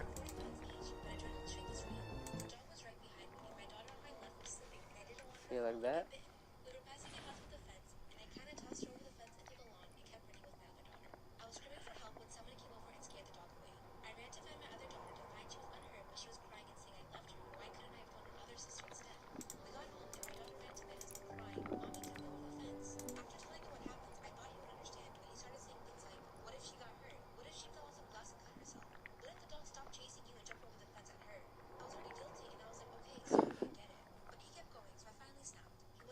Yo, I meant 2 days and 2 ways.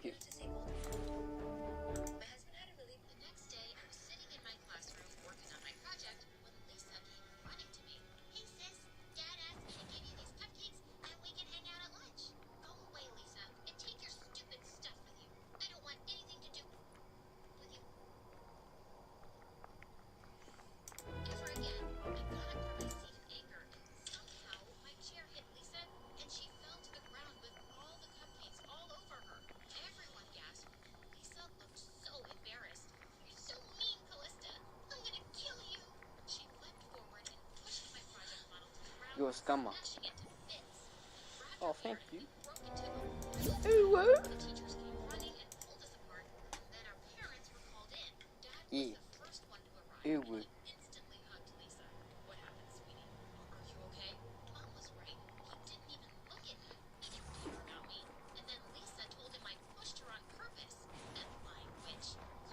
My name is Demetrius DeMarcus, but following me, James.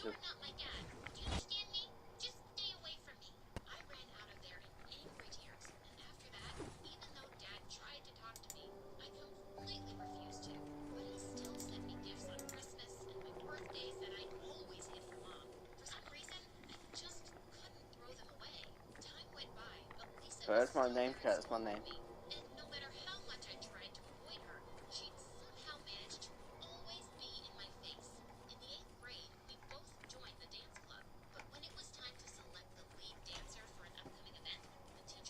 Hello.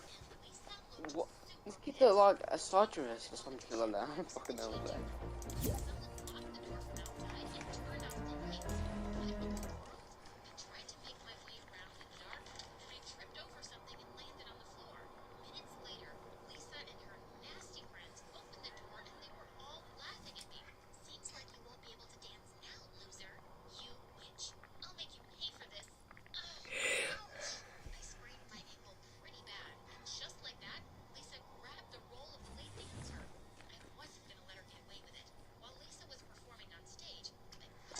I don't give a fuck. Falling in love. Wake up and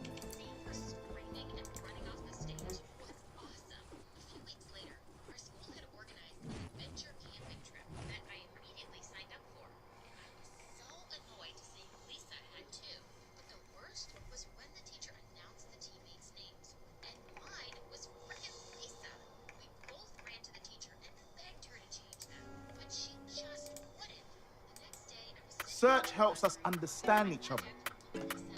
There we go. You're doing it better than me. It's my job. Why are female role models important? Oh, that is a very good question. Pick that one. Hey, Player One, do you think you're ready for this? Join Valorant and play as one of a global cast of agents from all over the world. This player is currently standing on about 1,000 blocks of TNT. And the best part is, that house looks so sus. He doesn't even know it yet. But to understand how we got here, we have to go back. This is Rekrap, and he has never been trapped on the lifesteal SMP. Every single time someone tries, he always finds a way to escape. Alright, I'm out of here! But today, we're gonna change that. You see, Minecraft has these things called texture packs that when put on, allows you to completely change how your game looks. So, with a bit of basic photo editing skills, now TNT looks completely like grass to whoever has a texture pack on. Here's my current plan. I'm gonna have a regular plains biome covered in thousands of blocks of TNT.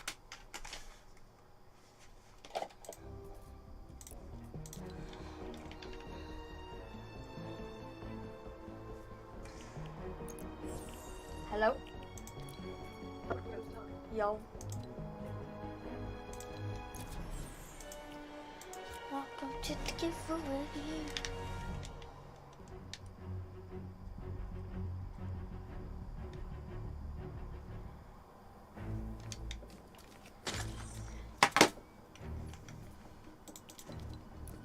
Hello?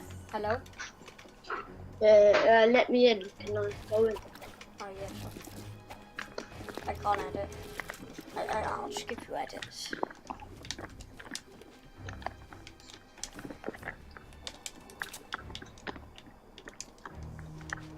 There you go.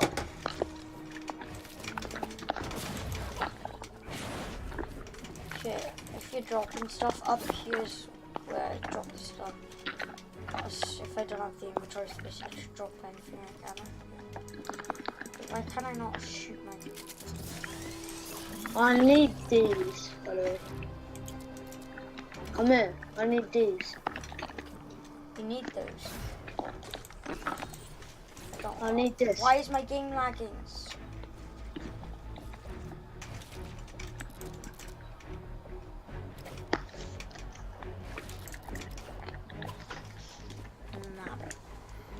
I don't have any campfires. Sorry.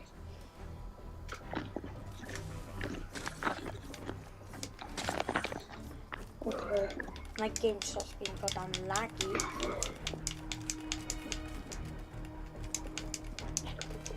Oh, I'm running out of materials.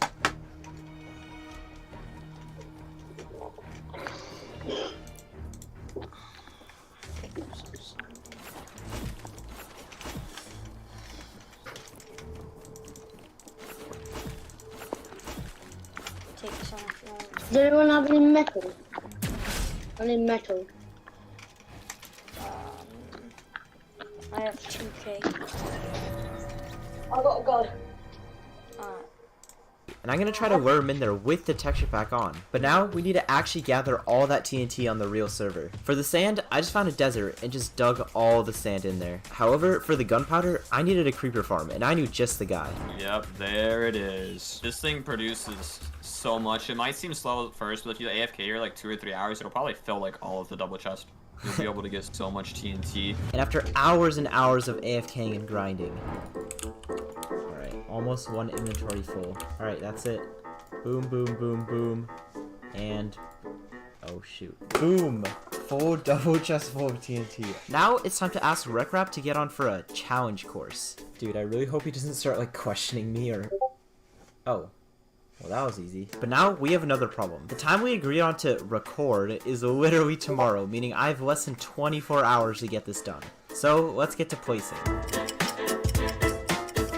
Oh god, I'm just scared I'm gonna like this on accident. I also gotta make sure to leave the grass because you can't place the grass on top of the TNT, so it looks like a natural plains. Now, we need a distraction. That way he won't focus on the ground and accidentally find the TNT. So, let's build a house and make it super suspicious looking. And lastly, I will make a glass border around the entire thing. That way if he realizes, he can't escape or pearl out. But since it's my texture pack, I can do whatever I want. So let's make glass invisible. And we're done, with a whole 20 hours to spare. Or so I thought. See, there's a reason Wreckrap has never been trapped before, and that's because he's the most careful and paranoid player ever. Give me your best reason for why you're not just gonna kill me.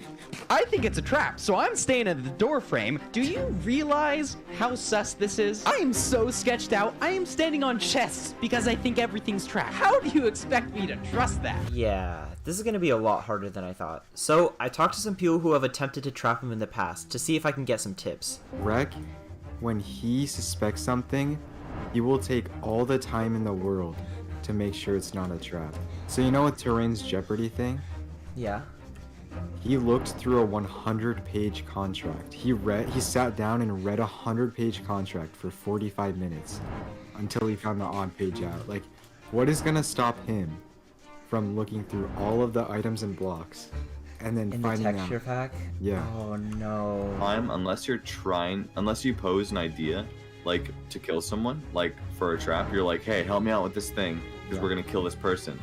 Most people will already know that it's a trap before you go into it. But yeah, it's gonna be a challenge, but I think it's possible. But I don't like backing down from a challenge, so the next day I got to thinking. The first problem is that there's a really big chance you would look through the files of the texture pack and from there would find the TNT switching to grass. So I did a bit of research and found out that all Minecraft blocks can have custom models. Then I renamed the grass to something he wouldn't search up and made Minecraft use that source file instead of the regular TNT. That way if he scanned the texture pack and searched for TNT, it would come up completely like normal. The second problem was that the whole thing was way too suspicious. A random nether portal, putting on a random texture pack, that would never work. So that's when I got the idea of making a bunch of fake mini games and make it seem like he was just a contestant for a video. And each of those games would require the texture pack to play, that way taking it off wouldn't be an option. But time was quickly running out, so I had to quickly start building all the games.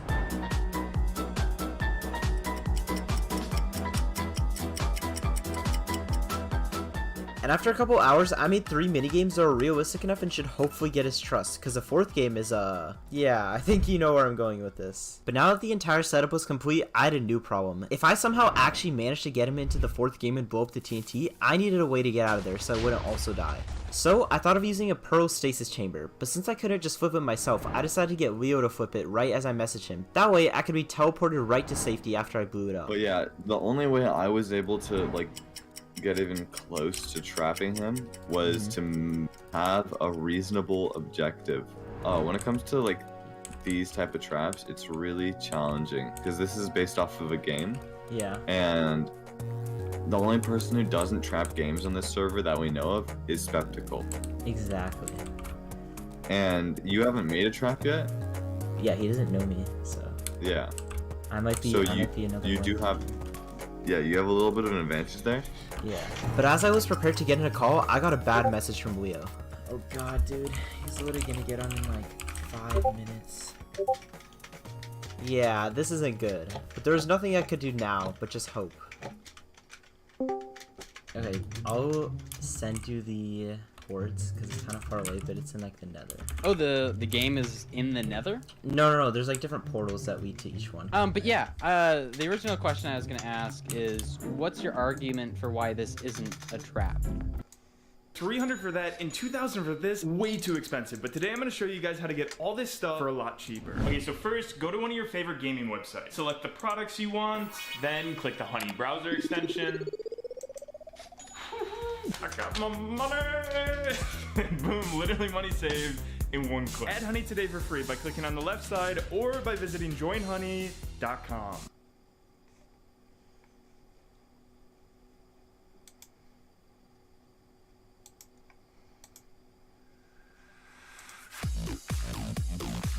Capture your Fortnite highlights. My argument for why this isn't a trap? Yeah, just tell me, why isn't this a trap? I don't know, it just like isn't. Oh, you already have the thing on? Okay, don't mind that. I was kind of stupid for using Soul Sand as one of the blocks. Alright, wait, go back. Oh yeah, there you are. Okay, hi. What is up? This is kind of like my little hub for the whole thing. Now that I had him here, my goal is just to convince him that he was just one of the contestants for a video. Let me start my recording. Okay. Alright, but yeah, you can start reading the book and the rules and all that, and then the time, I'll start a timer. Okay. Okay. Is the button a certain color? It is a stone button, yeah. Oh, frick. And people did this in like a minute?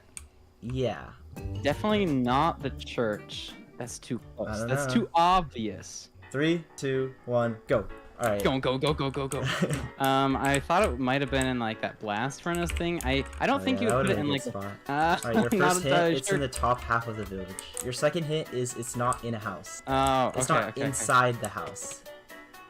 Oh, I found it. Okay, found it. All right, 118. Good job. Oh, that was pretty good, right? Yeah, no, that was good. Extreme parkour. Okay. If the block is white, it is normal. If the block is blue, it is modified, but you don't know how. Oh, it's ice. Yeah. Ice. Slime. No, wait. What? Is this soul sand? Oh, this has got to be soul sand. Oh, that's magma. Okay.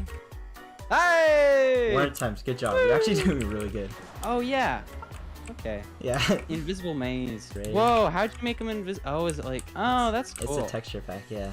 Go. I can see the glass, so it's a lot funnier for me. Where is it? Oh, no. Oh, this isn't good. Okay. Oh, here we go. This is it. Okay, got it. Oh my god. Okay, 32 seconds. But now that I had his trust from the last 3 games, it was time for the real trap. This one's kind of interesting. Alright, come over here. Okay. Alright, you can read the rules if you want. Dude, that house looks so sus. Oh no, don't worry about the house. Alright, you can read the rules. Mini escape. Go inside the house. Yeah, go inside the house. Alright, so if you follow me in here, I'm a bit concerned. Maybe it's just because I've been held hostage today already. Do you mind if I do some like checks? do you think this house is a trap? But Yeah, the real kind trap of. is a TNT you've been standing on the whole time.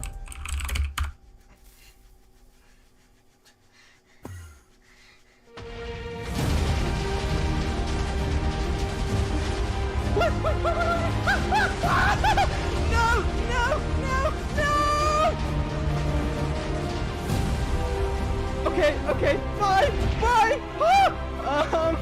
I'll see you around! Whoa! Oh! No way! No actual way you survived that. Oh my god.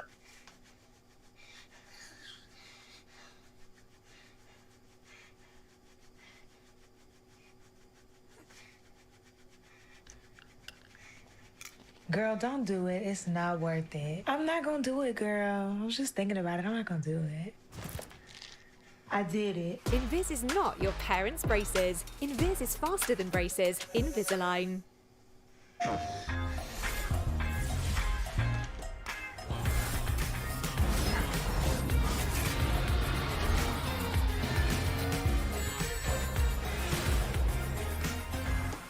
PlayStation.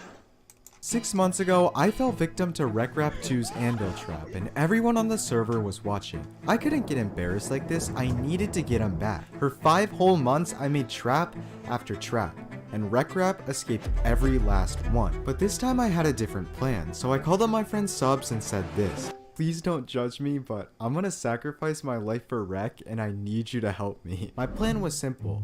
Create platforms 200 blocks up in the sky, where one platform will drop you to your death, and the other is safe.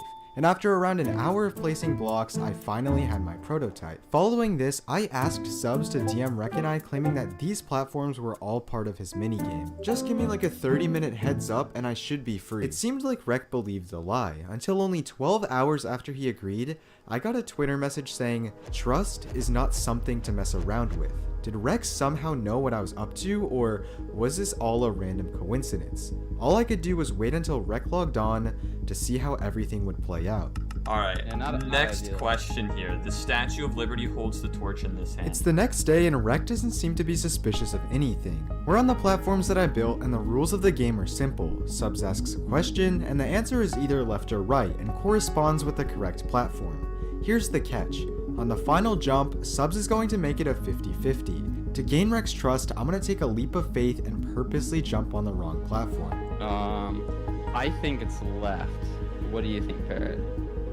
You sure it's left? I'm just imagining like when I see a picture of the Statue of Liberty. It's not left, Rec. I literally made these questions. What side of the road do people drive on in France? I'm gonna go for it. Okay, go for it. 90% of the world uses this hand dominantly. Bruh. Oh, that's easy. This is it, the final jump of the platform. To my right is the safe route, and to my left is one that will drop me to my death. All I need to do is jump left, so Rek thinks I sacrificed my life for him. But just as I'm about to jump, Rek does this.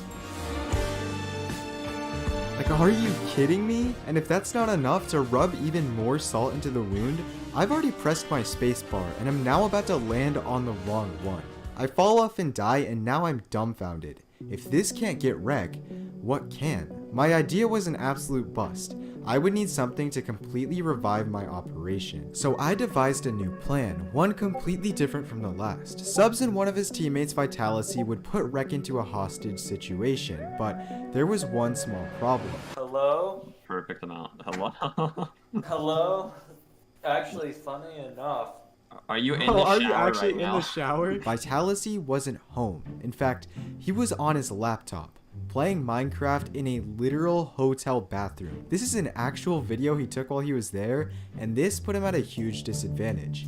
Rek couldn't know Vitality's weakness, or he would feel a lot less in danger when he became a hostage. Okay, I have a good idea, And this good idea was quite interesting. This trap was state of the art. No, I'm just kidding. It's literally an obsidian box with 2 holes both leading into it. You see, instead of relying on the trap to do the work, we would rely on Rek's trust in Subs, which, by the way, Rek does trust Subs a lot, especially after he didn't die in Subs' minigame. So after another 2 days of furiously spamming Rek to get on the server, Subs was finally able to get him to log on. So I sat there anxiously waiting for the confirmation that Rek was taken hostage. Hey! Yo! Alright, I have another little thingy, another mini game. Shower battle, here we go. Okay. This is gonna look like really suspicious when you come to it. So it's like a little like dungeon crawler parkour type thing. You go in and you can get like boots and stuff. Wait, who is that? Oh, is that him? Is that Rek? Oh, that is him. No shot. Yeah, he's there. It was now up to Rekrap. If he really trusted Subs enough and jumped in, the mission would be a success. Alright, okay, here we go. Well, that was a lot easier than I thought. Alright, Rekrap. Alright, Rekrap. Look, I'm gonna be honest with you. This is a hostage situation now. Do not contact any of the Avengers or he will kill you. You know, Are you the invisible me in your one? last video. Wait, no. say again? He's in a hotel shower right now. He's in a hotel shower right now. Don't mind him. But saying this was Subs' biggest mistake. Rek now knew that he wasn't actually outnumbered, and knowing Rek, his brain started to churn. If he found a good enough exit, escaping would be totally possible. Okay, so basically either we kill you or you bring Parrot here so we can have a little bit of a talk. Oh. The chat. Well, it's not like I can control Parrot, you know? Potentially Corner. Get him. I don't want to get in the corner. And the outcome was clear. Even an obsidian box and 1.5 players wouldn't be enough to stop Rek from getting out. I needed to come up with a solution quickly or my entire plan would be a bust. Oh, okay. He's actually. And with time running out and Rek getting away, I had a brilliant idea. If I got Subs and Vitality to attack me, what would Rek do? This was the ultimate test. If Rek backed out and didn't come to my aid, I would continue with my plans of trapping him. So if I were to potentially be directly behind Parrot and was about to kill him, you would come to his aid, right? No. No, Rek, I actually have nothing. I actually have nothing. You know, I think I'll just. Okay. What do you want? And now I was at a moral dilemma. Rek obviously had come back to save me, but if I took his side, I would have to betray Subs, so I went one step further. I promised myself I wouldn't hit anyone and wanted to see, how far would your teammate go to save you if you were on the brink of death? Don't you die on me, Rek, Parrot. I'm gonna die! Rek, I'm gonna die! Die on me! Hey, kill him, Rekrap. I'm going to kill him. No, Rek, You're not killing him. Rek, You're please, not Rek, killing please. him. Where are you at? Okay, come on. Rek, I'm gonna die! Parrot, this way. Parrot, just a little longer, Parrot! Into the castle! Into the castle! Into the castle! Into the castle! This way! Go! No! Go! And now I knew. No matter how much I tried to trap him and no matter how much I betrayed him, Rek would always be on my side. So now I was at a dilemma. Finish my mission of trapping Rek, or escape with him and live happily ever after. Down the passage, down the passage, down the passage. Wait, where did they go? Where did they go? Where are they mining at? Wait, did they go mine up?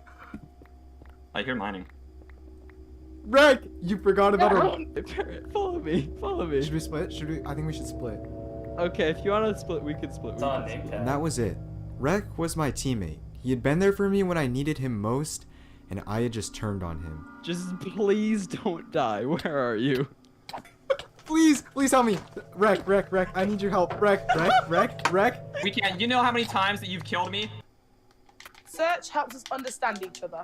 Maybe we could Google that one as well. So stretching all the legs, hamstrings, calf.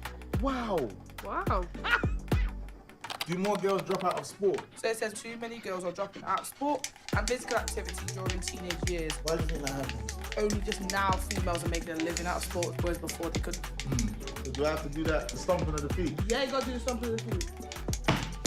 Cool. That's not bad, you know. Yeah, but I've seen worse. what were you trying to say? So in the meantime, I began making plans for a trap. If this was going to be Rek's first death to one, it would have to be perfect. And then I had a brilliant idea. So I'm gonna turn this into like a super cool museum of all the times Rek has escaped a trap. For example, this room was the time a server member named Clown trapped Rek in prison. Just like any of the other traps, of course he got out. This room's probably even more interesting. A player named Pofa set up 500 anvils and Rek escaped by turning on his game to text, and he noticed that there was an ender pearl stasis chamber set up somewhere close by. But the most important part of the museum is at the end of the hallway. This is a room dedicated to Rek's moss trap that he died to.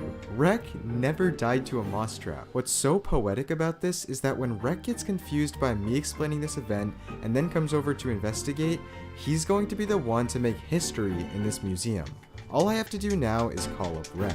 It's very generous for you to build me a museum. So, whoa. I would like to present to you the Museum of Traps. Come along, Rek 2. I'll take you down a path of memory lane. Thank you. Right here. The armor stand trap. The armor stand trap. I remember. Right. Little slime block saved your life right there. Yeah, it totally did. His trap just failed. I've gotten so lucky with many traps, honestly. Over here, you might also recall this one. Yeah, this one was pretty recent. It was. The void trap. Finally, down here, we had the moss trap, which you almost died to. Here. What moss trap? Down here. What? Wait, when? Like way back in season 3. Who? Leo. Who was I with? I think you were by yourself, right?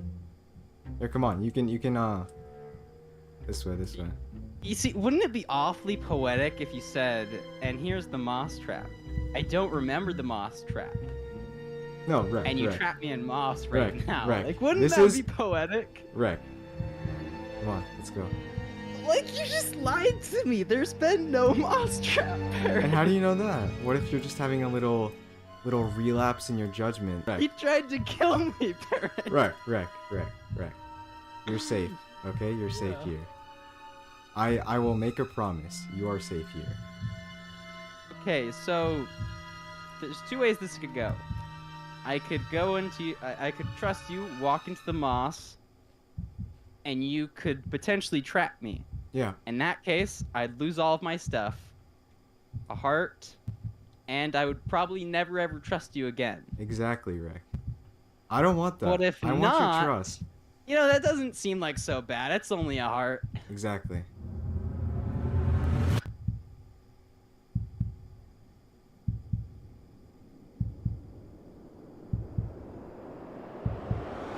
But to Rek's disbelief, there weren't any stalactites at the bottom, or TNT, or even the void. In fact, the bottom of the pit was flooded with water. Even if Rek were to have fallen in, he would have survived. The truth is, I've been keeping a secret on the server for months, and now is the time to finally reveal it. Rek, don't you think it's so seemingly interesting that when you spleefed me into that city, I perfectly landed between 4 stalactites. Don't you Yeah, think it's so seemingly lucky. interesting Yeah. that when Branzy set up his void trap, the only way it would fail was if another person went through? Yeah? The truth is, Rek, day 1, my intention was never to kill you. You've seen my traps with Clown. If that was what I wanted to go for, I wouldn't be making this. I wouldn't be making a spleef trap. This has been the longest 4-month double agent quest that I have ever done. Wait. And what's even more interesting is that when I had built the museum a few days earlier, I had left one final message on the lectern for Rek. Sure, I may have been on Rek's side this whole time, but what's stopping him from not believing me? If he trusted me enough to read the message, my time would have been worth it. So scared still. Why am I so scared still? Put it back in the lectern. I do trust it. Good job. That's it. Good job. That's it. Yeah, you trusted me.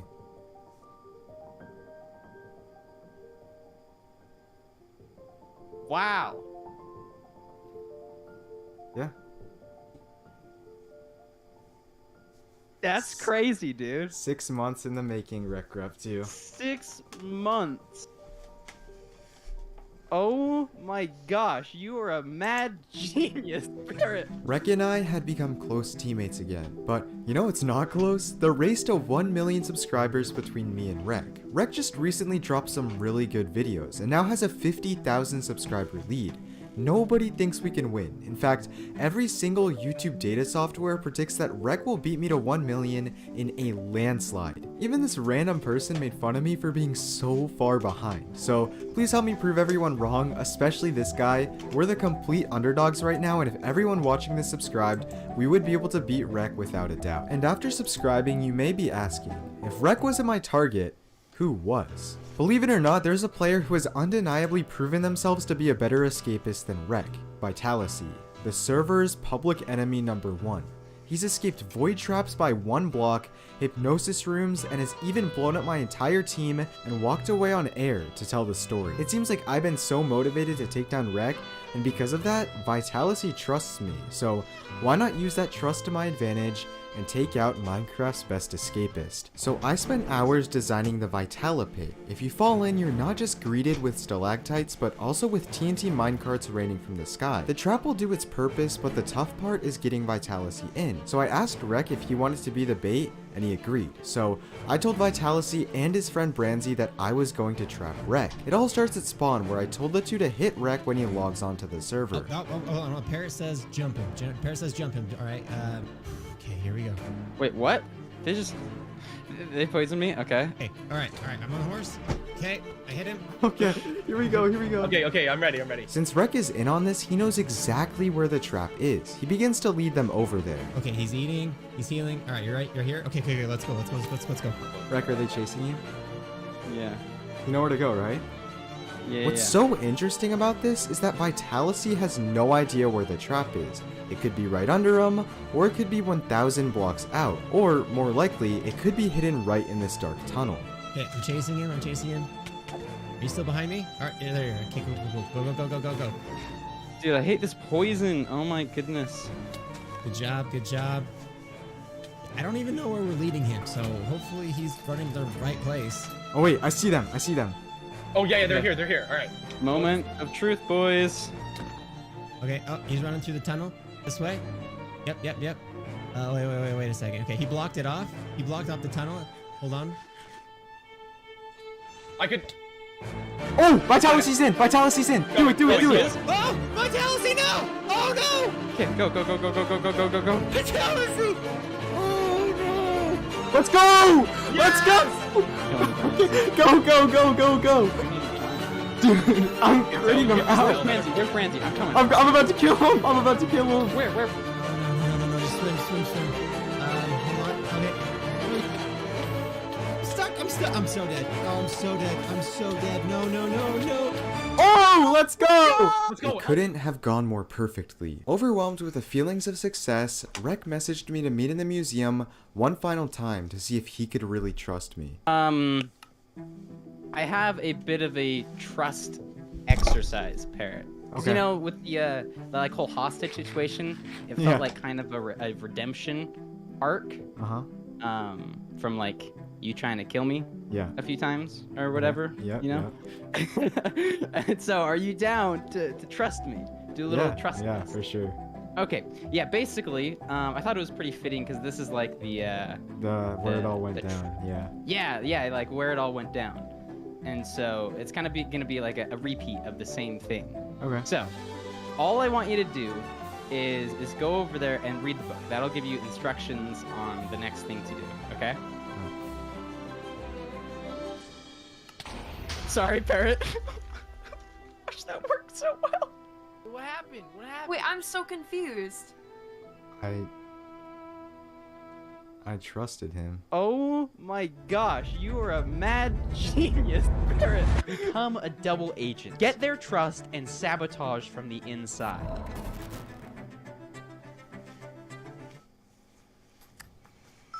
Wow. No braces, everything's hands-free. I wasn't so lucky. Invis is not your parents' braces. Invis is faster than braces and a teeth straightening solution chosen by thousands of dentists and orthodontists in the UK. Invisalign.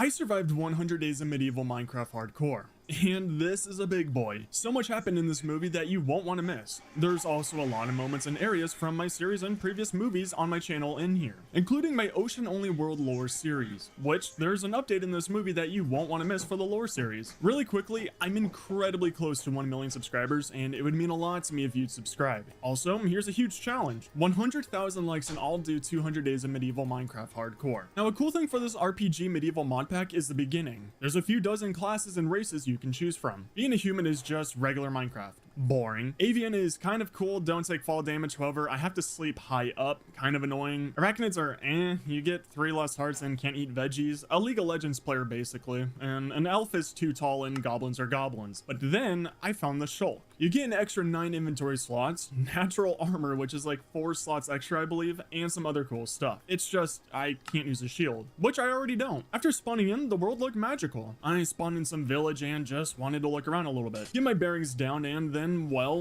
an iced out dragon spawned right in front of me and I tried to run away. I found out I could run through leaves, but slower, and then died, just like RLcraft. This pack is gonna be fun, and this wasn't the only death. I tried about 4 more times and they all ended up the same. Then I selected Shulk one last time and spawned in. I ended up in this valley place with a river on both sides of this village. The scenery was gorgeous and I made sure there were no dragons nearby. I was on edge and figured this duck would kill me, or little Greeby. Either way, it's probably a murderer. Now for some more RPG stuff. Leveling up. So it uses the same experience as Minecraft levels in a way, and there's 5 different stats to level up.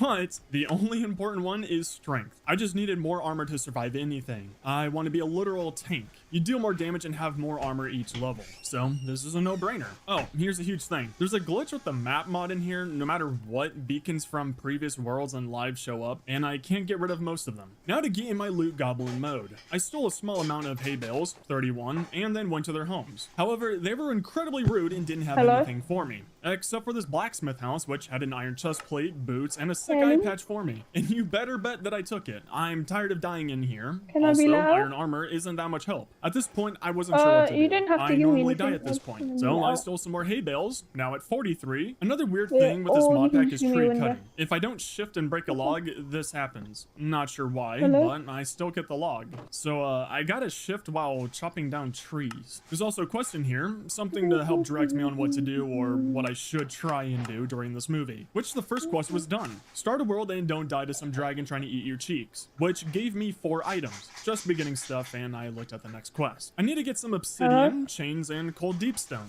No idea where to get that, but the rest should be easy. I used the loot bag I got from the quest and got some alright starting items. I didn't say this in the beginning, but shulks can also break stone with their hands. So I went and punched stone and skipped wooden tools and went straight for stone. Felt like a normal penguin at this point. After getting situated, I turned the hay bales into weed and then into a small amount of 2 stacks of bread. I'm good for the rest of the movie on food now, basically. I went over to the side of the hill and collected some coal, since it gives experience. I want to level up as fast as I can and get to a decent number on strength. Need to fulfill my birthright of being an M1 Abrams tank. But night was finally falling and I really didn't want to fight any baddies at night. I searched around for a bed and went back to the blacksmith's house. Dug out his stairs and went to the bed and finally slept. Day 1 complete. Really quickly, this movie is sponsored by Apex Gaming PCs. I created a line of 3 computers for you all to choose from so you can play any game you want. And if you use code SKYS at checkout, you'll get 5% off your order. Now, back to the movie. I woke up luckily to no dragons and really wanted to do a good deed. I noticed there was a tortoise in the water and I didn't want him to drown, so I saved him from the water. I can make this village my base, but honestly, I want to explore. There's so much in this mod pack and I want to experience it all. I saw some campfire in the distance and headed over there to check it out. It was looking like a regular campsite, especially with the skulls on spikes. Reminding me of my 4th grade camping trip. And inside the tents were chests. The first one had something only Gordon Ramsay would want, and then I saw it. A mega fan. I broke the flower wall that was keeping the bees back, and after that, it noticed me. It rushed me for an autograph.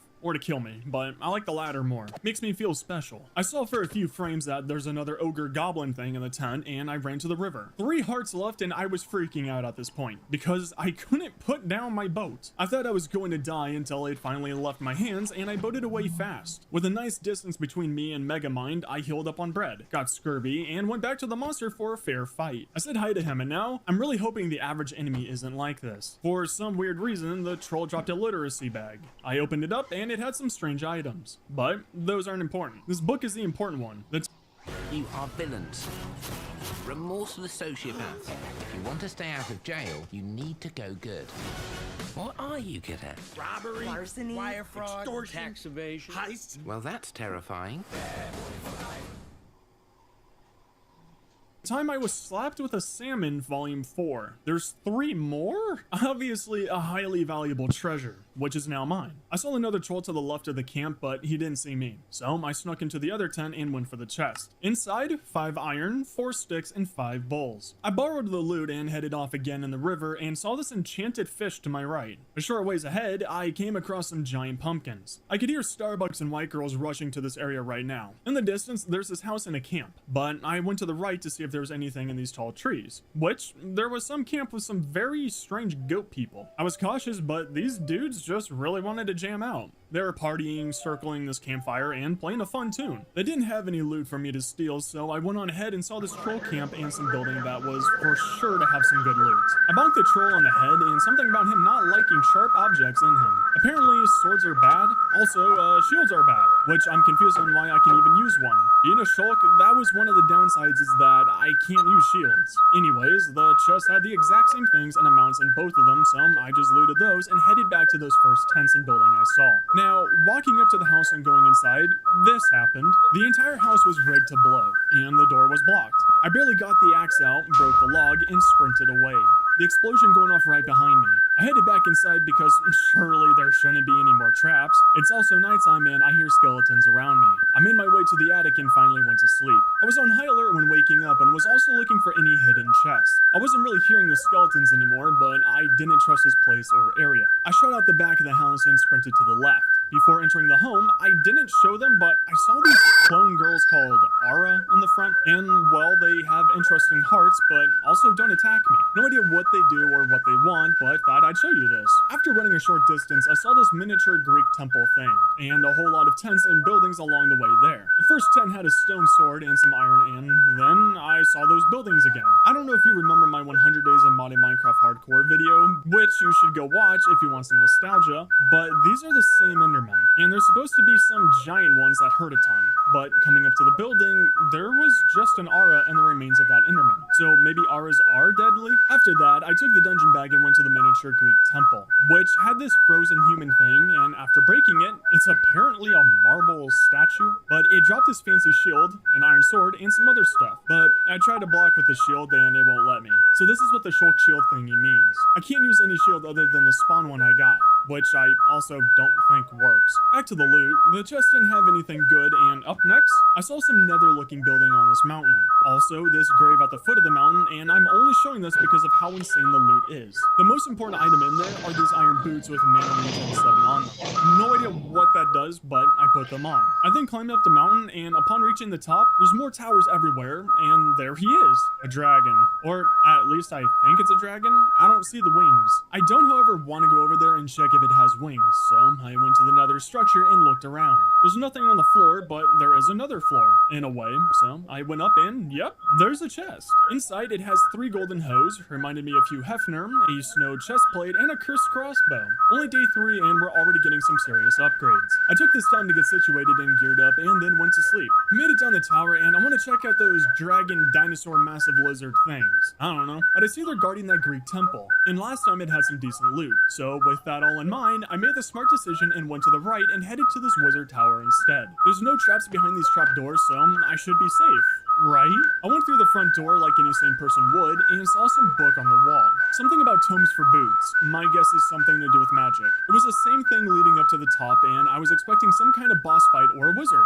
But no, there was just bookshelves and this chest. And then I opened it. I immediately heard TNT ignite and I tried my best to run. Now I understand why the stairs were designed to take a while and explosions were going off. I thought I was going to die here, but no.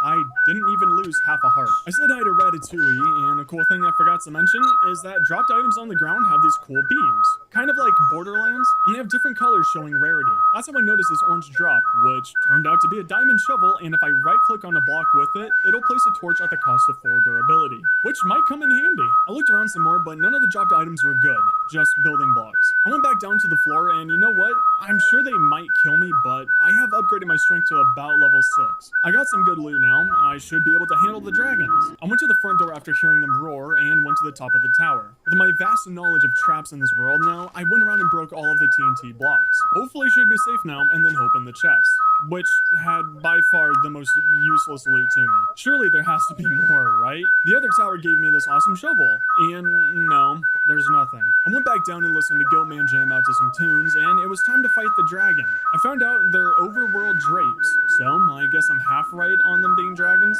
Anyways, I can't hit it. I'm too scared to get closer, so I went back in the tower and I accidentally hit the goat dude and the drake at the same time. I had to kill him and then got to work on the drake. It has 70 health and can hit me through walls. But look, whenever it hits me, it barely does any damage. My genius idea of only upgrading strength is working out. After saying hi to the first drake, I went to the Greek temple, broke the statue, and inside the chest is a golden apple, a diamond, and an emerald. Honestly, not that bad of a chest. Then the next drake, I just rushed it. I know it can't kill me, and I said hi to the drake while it was screaming at me, and it only hit me once. A pretty good fight. After stealing from the poor and giving to the rich, I found another miniature Greek temple that has golden apples in a vase? But I also found out about poison ivy, which hurts rapidly. So I broke those plants, saw an infected sheep, and I won't lie, I figured this was a trap, because why wouldn't it be? But no, these vases are apparently just something kind in the world and give out free golden apples. And I found another golden apple right below this marble statue. Back to the fun, I came across Shrek's hut. It had a nice boulder in front of the door, and I think I saw a donkey nearby compliment it. The entire place looked way too sketchy. I stayed near the front door in case I heard TNT light, and I broke the carpet, revealing this trap door. It was all reminding me of vanilla igloos with a trap door in the center, so I went down slowly. I was prepared for anything, and I dropped into this room. It's exactly like those igloos. There's a villager to the left and a zombified villager to the right. I don't want to cure it though, because I don't plan on making a villager trading hall. The chest to the left luckily wasn't rigged to explode like I thought it was, and inside, basically a lot of nice upgrades. It has a stronger chest plate, but the big thing are these boots. You don't put them on like regular ones. You put them in your relic slot. And these bad boys apparently make me go big boom boom if I jump and land while holding shift. So I went out to test them out. Oh hey look, it's Bumble's cousin, Big Nose McGee. I just wanted to show that clip because I'm testing out a new subtitle thing and I want your opinion on it. Would you like it if I subtitled all of my videos from now on like that? Back to the video. I wanted to explore that graveyard thingy in the wizard tower, however, I still don't like to fight those endermen. So I went down this mountain and tested out those new boot relics. And yep, I don't take fall damage if I hold shift while landing and I go big boom boom. In this area there's some tents, but also this grave which has the greatest loot in the world. Really happy with it, and then found this garbage loot. Ugh, disgusting yuck stuff. I got some more golden apples while pillaging this place, and then my nightmares came back. I'm gonna assume these are some kind of icy flying drakes, but I didn't really feel like asking them. And then they flew. While looting, I thought they were coming for me, so I hightailed it out of there. I headed the opposite direction over the hill, and in the distance, I think I found my home. Maybe. It's a massive looking home, but I know there's going to be some kind of boss in there. Or at least a lot of enemies. But there's also this small house right behind me. I saw a villager earlier, but I have no idea where he went. So I slowly entered the house, looked around, and I wasn't seeing anything. I helped light up the place and made my way up these stairs, and I saw the villager sleeping with his eyes open. But he looks blind, so I guess it cancels itself out. Anyways, he's called the gatekeeper. Before falling asleep, I remember seeing this ladder. So I went to check it out, and I gained access to the attic. And once I entered it, there was this nether portal looking thing, made out of lunar stone bricks. It's probably nothing, but I can turn this attic into a nice storage place. So I cleared out the cobwebs and then went to sleep right next to the gatekeeper. And when I woke up, he kind of just ran away. He didn't even take the stairs. He just wanted to sprint out of the house. I'm just taking that as he's really happy that I'm here and he really appreciates my presence. But today's the day we take on that mansion. I first, however, would like an empty inventory to do that. So I went up to the attic, cleaned it up, and placed down some chests all throughout the room. I got organized after that, which took me around 4 minutes, and then went outside and placed down the marble statues, which one of them turned into a girl. I started to get these OpenGL errors throughout the day, which I think only happened today. I fixed it after this.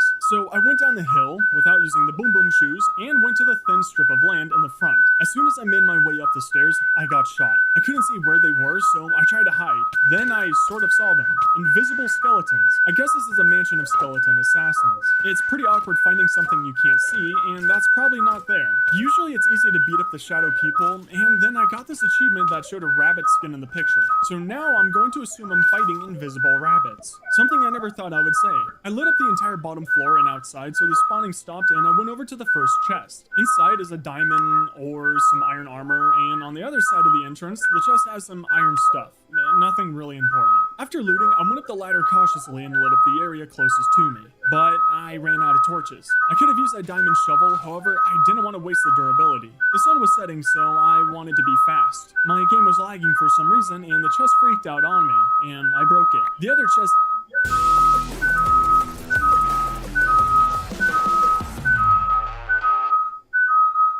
didn't really have anything, and I looted the entire building. I jumped out of the window and obeyed gravity. I headed back home, went up the hill, and got organized. The OpenGL error message wouldn't go away no matter what I did, so I just turned my chat off. Won't be seeing it anymore this movie. Anyways, I headed back to the invisible rabbit shooter mansion and finished lighting up the second floor. I was also intrigued by this big pile of crafting tables. It doesn't make sense to me, and after thinking about it for a few minutes, this place is cool.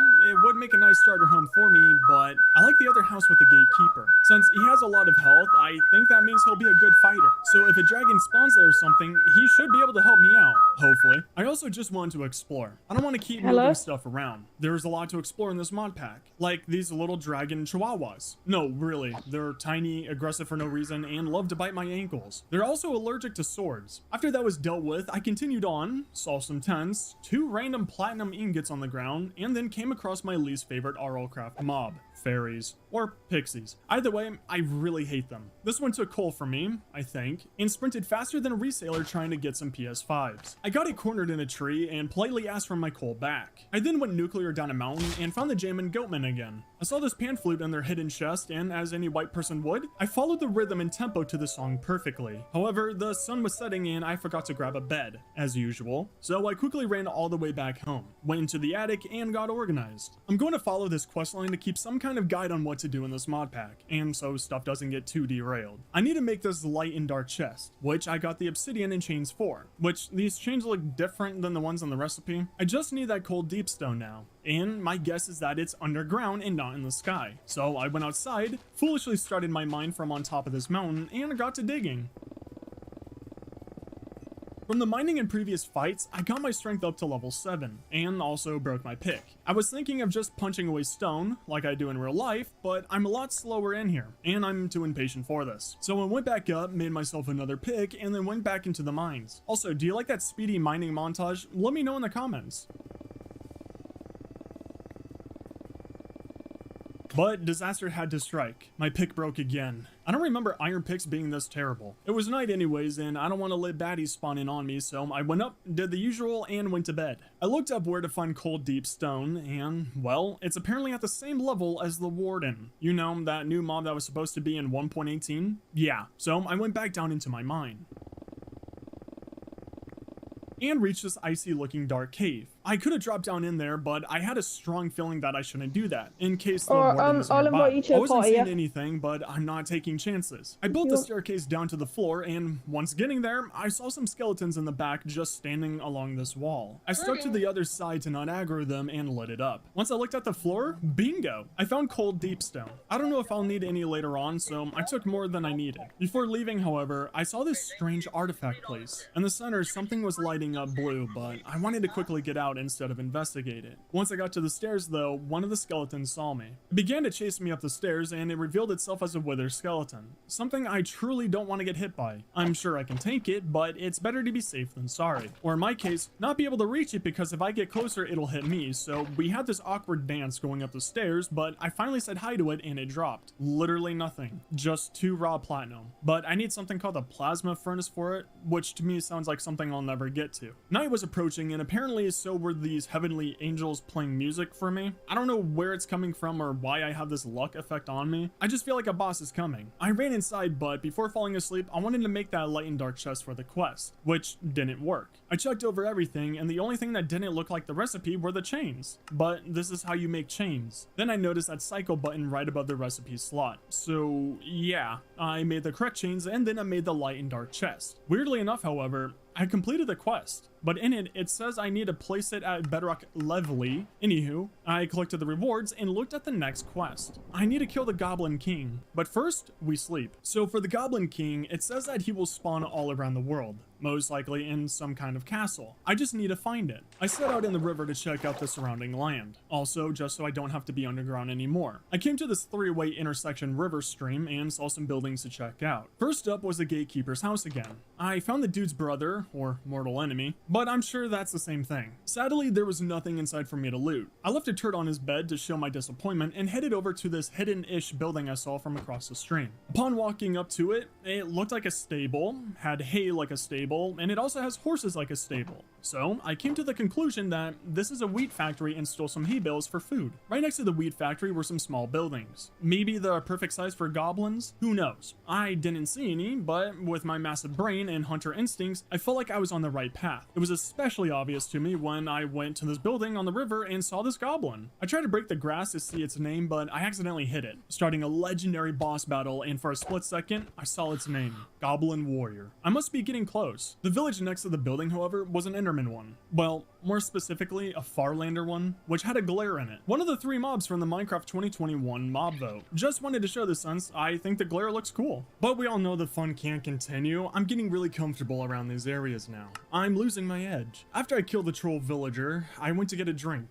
And then it happened. A dragon. A fire one at that. He immediately lit me up and I just ran. No time to think. The fire wasn't going out either, and I'm not too far from the river. I ate some golden apples to help me heal up and ate bread along the way. I just barely made it to the river and I thought I was safe.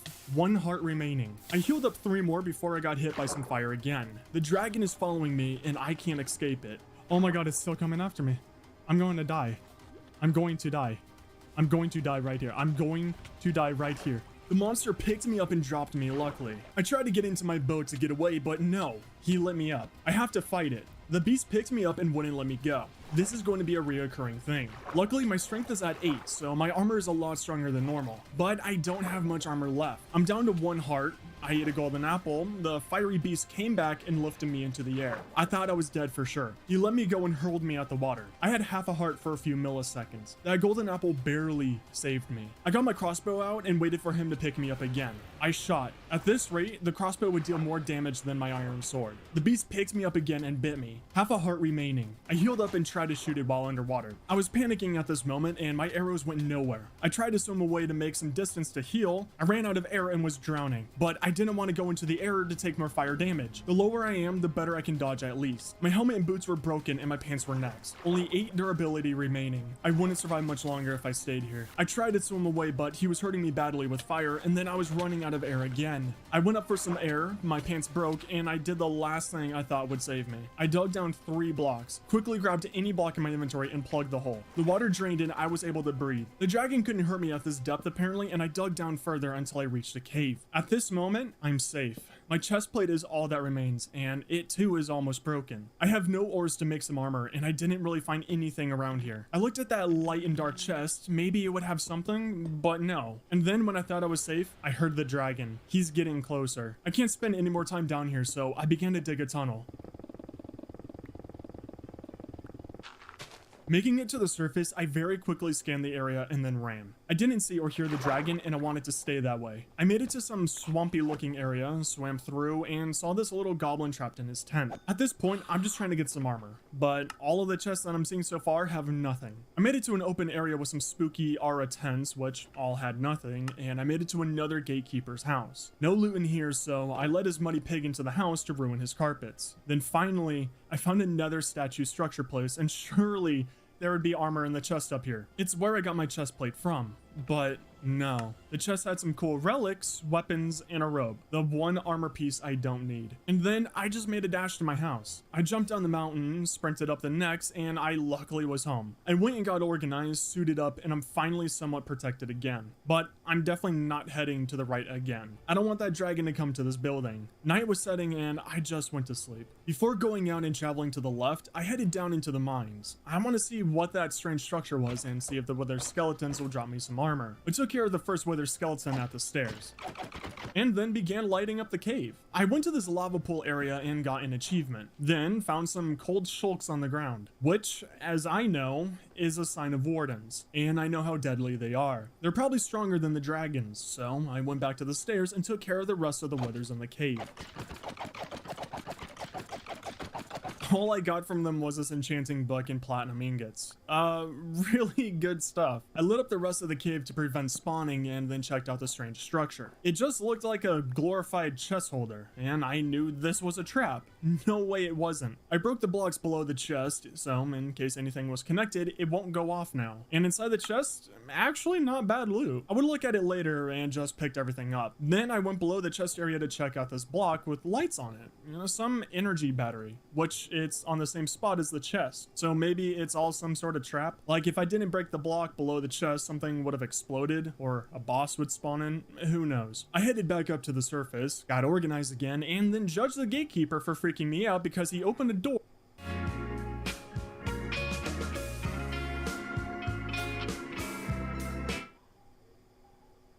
while I was in a chest. I miss exploring now. You know, I've been camping out in this area a little bit too long, and that's something I don't want to do with this mod pack. So I headed out to the left. I want to find this Goblin King, and instead I found a furry. A werewolf looking human charged me with his dogs in the back. I made quick work with them, and it was apparent this world is out to get me. I headed off in the direction where I first found those Arrowcraft fairies and was retracking my old pathway. And then I came to that swamp that I found a few days ago. I figured this is a witch hut, and I was cautious leading up to the door. I crept inside and I didn't hear any footsteps or noises. There was no real loot, just some bread, and this place was just empty. I guess it was supposed to be some starter home in the swamp, but I don't need this. I just continued north. I'm guessing I can't actually tell the direction in here, and I made it to some land. I traveled a couple hundred blocks when I made it to some satyr camp again and found another Shrek hut. I went down the trapdoor, and in this chest is a game changer. Something that I'll be using throughout the movie. A golem totem. An incredibly powerful item that will allow me to summon an iron golem whenever I want.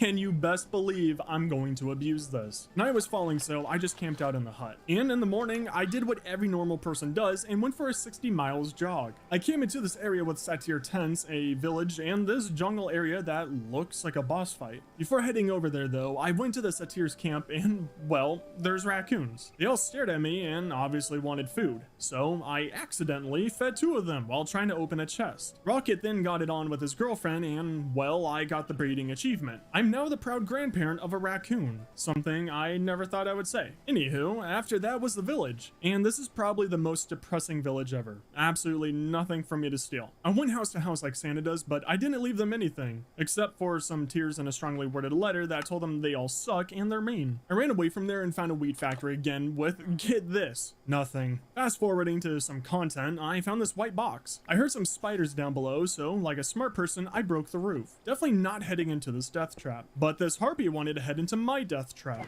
Your typical Rust player came out of the white box, and luckily I was able to deal a lot of damage before it got up in my face. With that thing dead, I tore up the rest of the roof and got to the center chest with incredible loot, just so good. There's only one more place I want to check out before heading into the spooky jungle area. I tore through some houses and did a lot of property damage, jumped onto a roof and got into the nether building. And well, it has some good weapons inside and some armor, but nothing special or that I really want. Now, for the moment we've been waiting for. I went across this tiny bridge and I really wish I had a water bucket to help me traverse this. I jumped into the jungle and it was really quiet in here. The entire time I'm thinking there's a boss or some kind of monster in here. And to make it all worse, I can't travel across leaves. I can walk through them, meaning I can't really see too far because leaves will always be in my face. I can drop and fall at any moment without knowing it, and monsters can do the same. Anything can travel through these leaves like me. I made it into a nice opening and I could see some open center part. There's a Farlander building there with 2 giant endermen, and of course, some fairies. I was minding my own business when one stole something from me. Not sure what it was, and my efforts to get it back were futile. It can fly through leaves. That loot was good as gone. I went to the water next, and down below was some hole. However, it looked like it led nowhere, so I went back up and another fairy robbed me. This one, however, didn't make it far, and I got my item back. After that fun stuff, I targeted one of the endermen and I fought it in a very fair way. My inventory was full again and I wanted to head home to drop everything off. I chased down a fairy and killed it after a few minutes and then decided to just run through the night and dart home. Nothing really happened, but I made it home and did the usual. I headed out left in the morning and headed basically in the same direction as before. I still want to find this Goblin King place, but to also explore. Like exploring these fairies with an iron sword. I tried to get out of this place as fast as possible, but they all kept on tormenting me and stealing my items. It really reminded me of me, but since it was happening to me, I couldn't be proud of them. I finally made it out and ran through some wetlands. Then my luck came through. I found 2 drakes and a lightning dragon. My heart sank and my feet went into overdrive. The dragon luckily targeted the drakes before noticing me, but that didn't matter. I sprinted as fast as I could. I kept turning around to see if it was chasing me, but I kept running. I ran through a dark forest to lose the dragon, in case if it was coming. I ran a couple hundred blocks and finally felt safe. Then I found some little goblin warriors that wanted my kneecaps. I said hi to the welcoming party and I thought this would be an entrance to the Goblin King's castle perhaps. I said hi to the Pokemon Sparrow inside and looted the chest. While looking around, I saw this floating fortress. Maybe a dungeon of some sorts. I went over and traveled up the waterfall. I was on my guard and this seemed a little too easy to enter. Once I broke my way inside, I saw a villager and some more off in the distance. This appears to be some sort of floating village. And when I went around to loot up their chest, it was a lot of iron tools and armor. So I re-equipped myself and filled up on food and whatnot. And the further I walked around, yeah, this was just a floating village. Possibly the safest base I could ask for as well. Night was falling, so this villager offered up this bed for me. So polite. I woke up and my bodyguards were waiting at the door. Felt really official and powerful here. I went back to exploring the place and it just felt like I was in a Greek goddess garden the entire time. And luckily, each bridge and edge to this place was safe. You could let any kid just run around here and not worry about them hurting themselves. The loot relatively stayed the same. Lots of iron armor and tools, and I got these diamonds from the chest. Then came Raoul. He told me how he wants to go skydiving, so I helped him with getting off the edge. However, I didn't see a parachute. He must have water bucketed or something. Just like this librarian wizard. He saw what Raoul did and wanted to come copy. I was just happy to help everyone fulfill their dreams. Seeing into the distance, I was trying to find my next area to visit, and there it was, another wizard tower.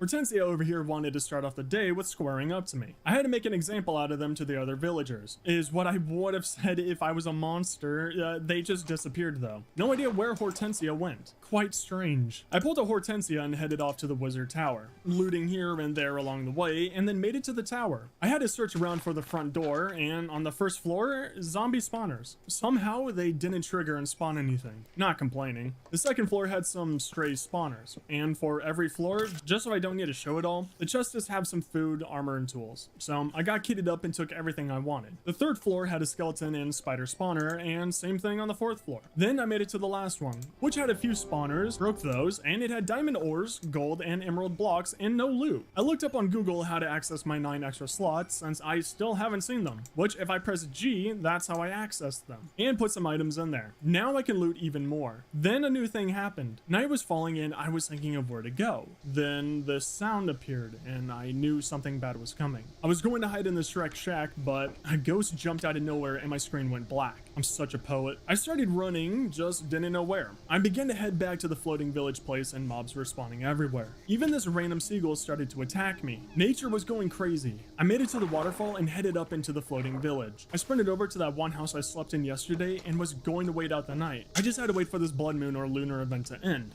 I can't sleep tonight. I started the morning to an assassin creeper, which luckily didn't kill me. At this point, I just wanted to return home. I went around and made sure I had all the items I wanted to take. I took the safe way down from the village and then began to run home. I ran past some buildings and areas that definitely would have been nice to loot, but there's no point with a full inventory. I made it back to base safe and sound and got organized and then finally made a bucket. The perfect water bottle and MLG tool. I went and cleared up the harpies next to the house so that the gatekeeper is safe and then planted some saplings around the house. I'm out of wood. I looked up on Google today where to find the Goblin King, since I feel like I should have found his castle already. And well, apparently it's underground. Yep. So I went back into the mines, went to one of the lowest points and began strip mining.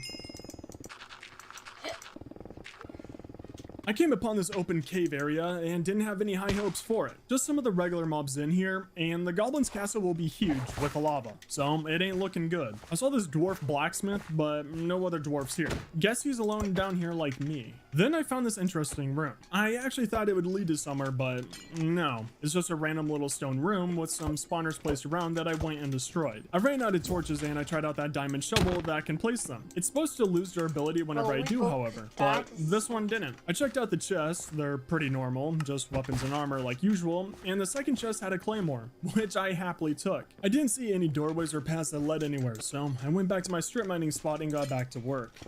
Until I heard some voices in the wall, and found this little goblin. I tickled his toes, looked around, but there was nothing. Night was here, so I just went back up and went to sleep. I got organized and prepared to go mining again, went around and chopped some of the trees, was a good homeowner really, and then went back down into the mines to hopefully find the Goblin King. Until my pick broke and I didn't want to punch stone. I headed back home and was going to get ready to go right back to mining until I heard the door break and some zombies enter the home. I quickly went looking for them and found a boss in the bedroom. The gatekeeper helped me out, I believe, and I learned really fast how strong he is. Also, how strong Ratatouille is. Him and his entire family came and wanted to eat my toes. They're incredibly hard to hit, unlike the zombie who spawned in the furnace room and surprised me. And thankfully, gatekeeper didn't help me out at all. I guess he was scared. Almost as scared as these rocks when they saw me walking towards them with a pick. And boom! I thought it was a Goblin King castle at first. Then my hopes were shattered. It's that same weird energy battery structure. I made a staircase up a little bit and instantly some wither skeletons came over to give me a warm welcome.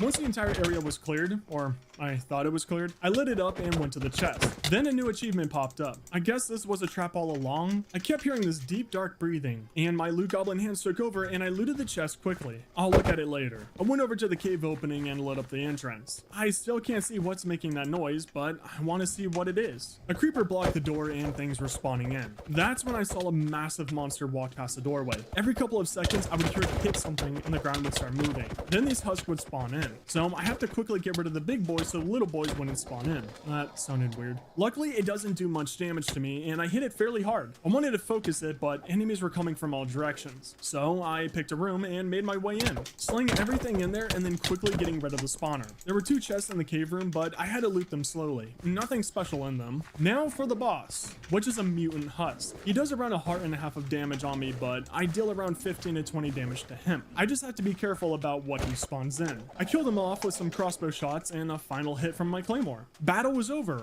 right? Well, no. He regained his health for some reason and popped back up. I went right back in and awkwardly poked him. He noticed I was there and fought back. I killed him a second time and then focused on killing the husk in front of me. Then, to keep it on brand, he regained his health. I ran out so I wouldn't be trapped, and I was contemplating on leaving. What's the point of staying if he can die? But I didn't want to give up. I went back in, did the exact same thing, killed the little husk right next to him, and he regained his health again. This time at half HP. But it looked like he was slowly doing more damage to me. And my armor is almost broken. Again. So I just went back to the entrance. I took care of some husk and decided to leave. Maybe I'll come back and try to kill him again, but the mutant husk just seems invincible. And I also don't want to lose my armor. At this point, I really don't want to be underground anymore. I just want to explore, see other dungeons and bosses. Even though I can't find the Goblin King, there's other dimensions and stuff to do as well. So I headed out another direction and found some goblins to tease. I took care of the violent ones in the camp and then looked around at all their tiny buildings. The only chest in this place was, had items, and I was going to continue exploring until I realized this is a jungle with poisonous enemies. And I'd rather mine bedrock with my fists than encounter more of these. And on top of that, there's fairies that robbed me and then made me break my claymore. So I just decided to cut my losses short and head back home. I'm still going to explore, but now I won't be coming back here. I started this mod pack with exploration in mind, and I did a lot of stuff around this house, but it's time to move on to a farther place and get back to my original goals. I woke up with the sounds of rain leaving and then got to work. I went through all of my chests and picked up all of the items I wanted to take with me, mainly stuff that was really valuable or that I thought would be useful. Gatekeeper came to the door and said goodbye to me, and then I headed off. Since I know the area straight ahead is pretty open and clear, and also doesn't have dragons or poisonous enemies, just to keep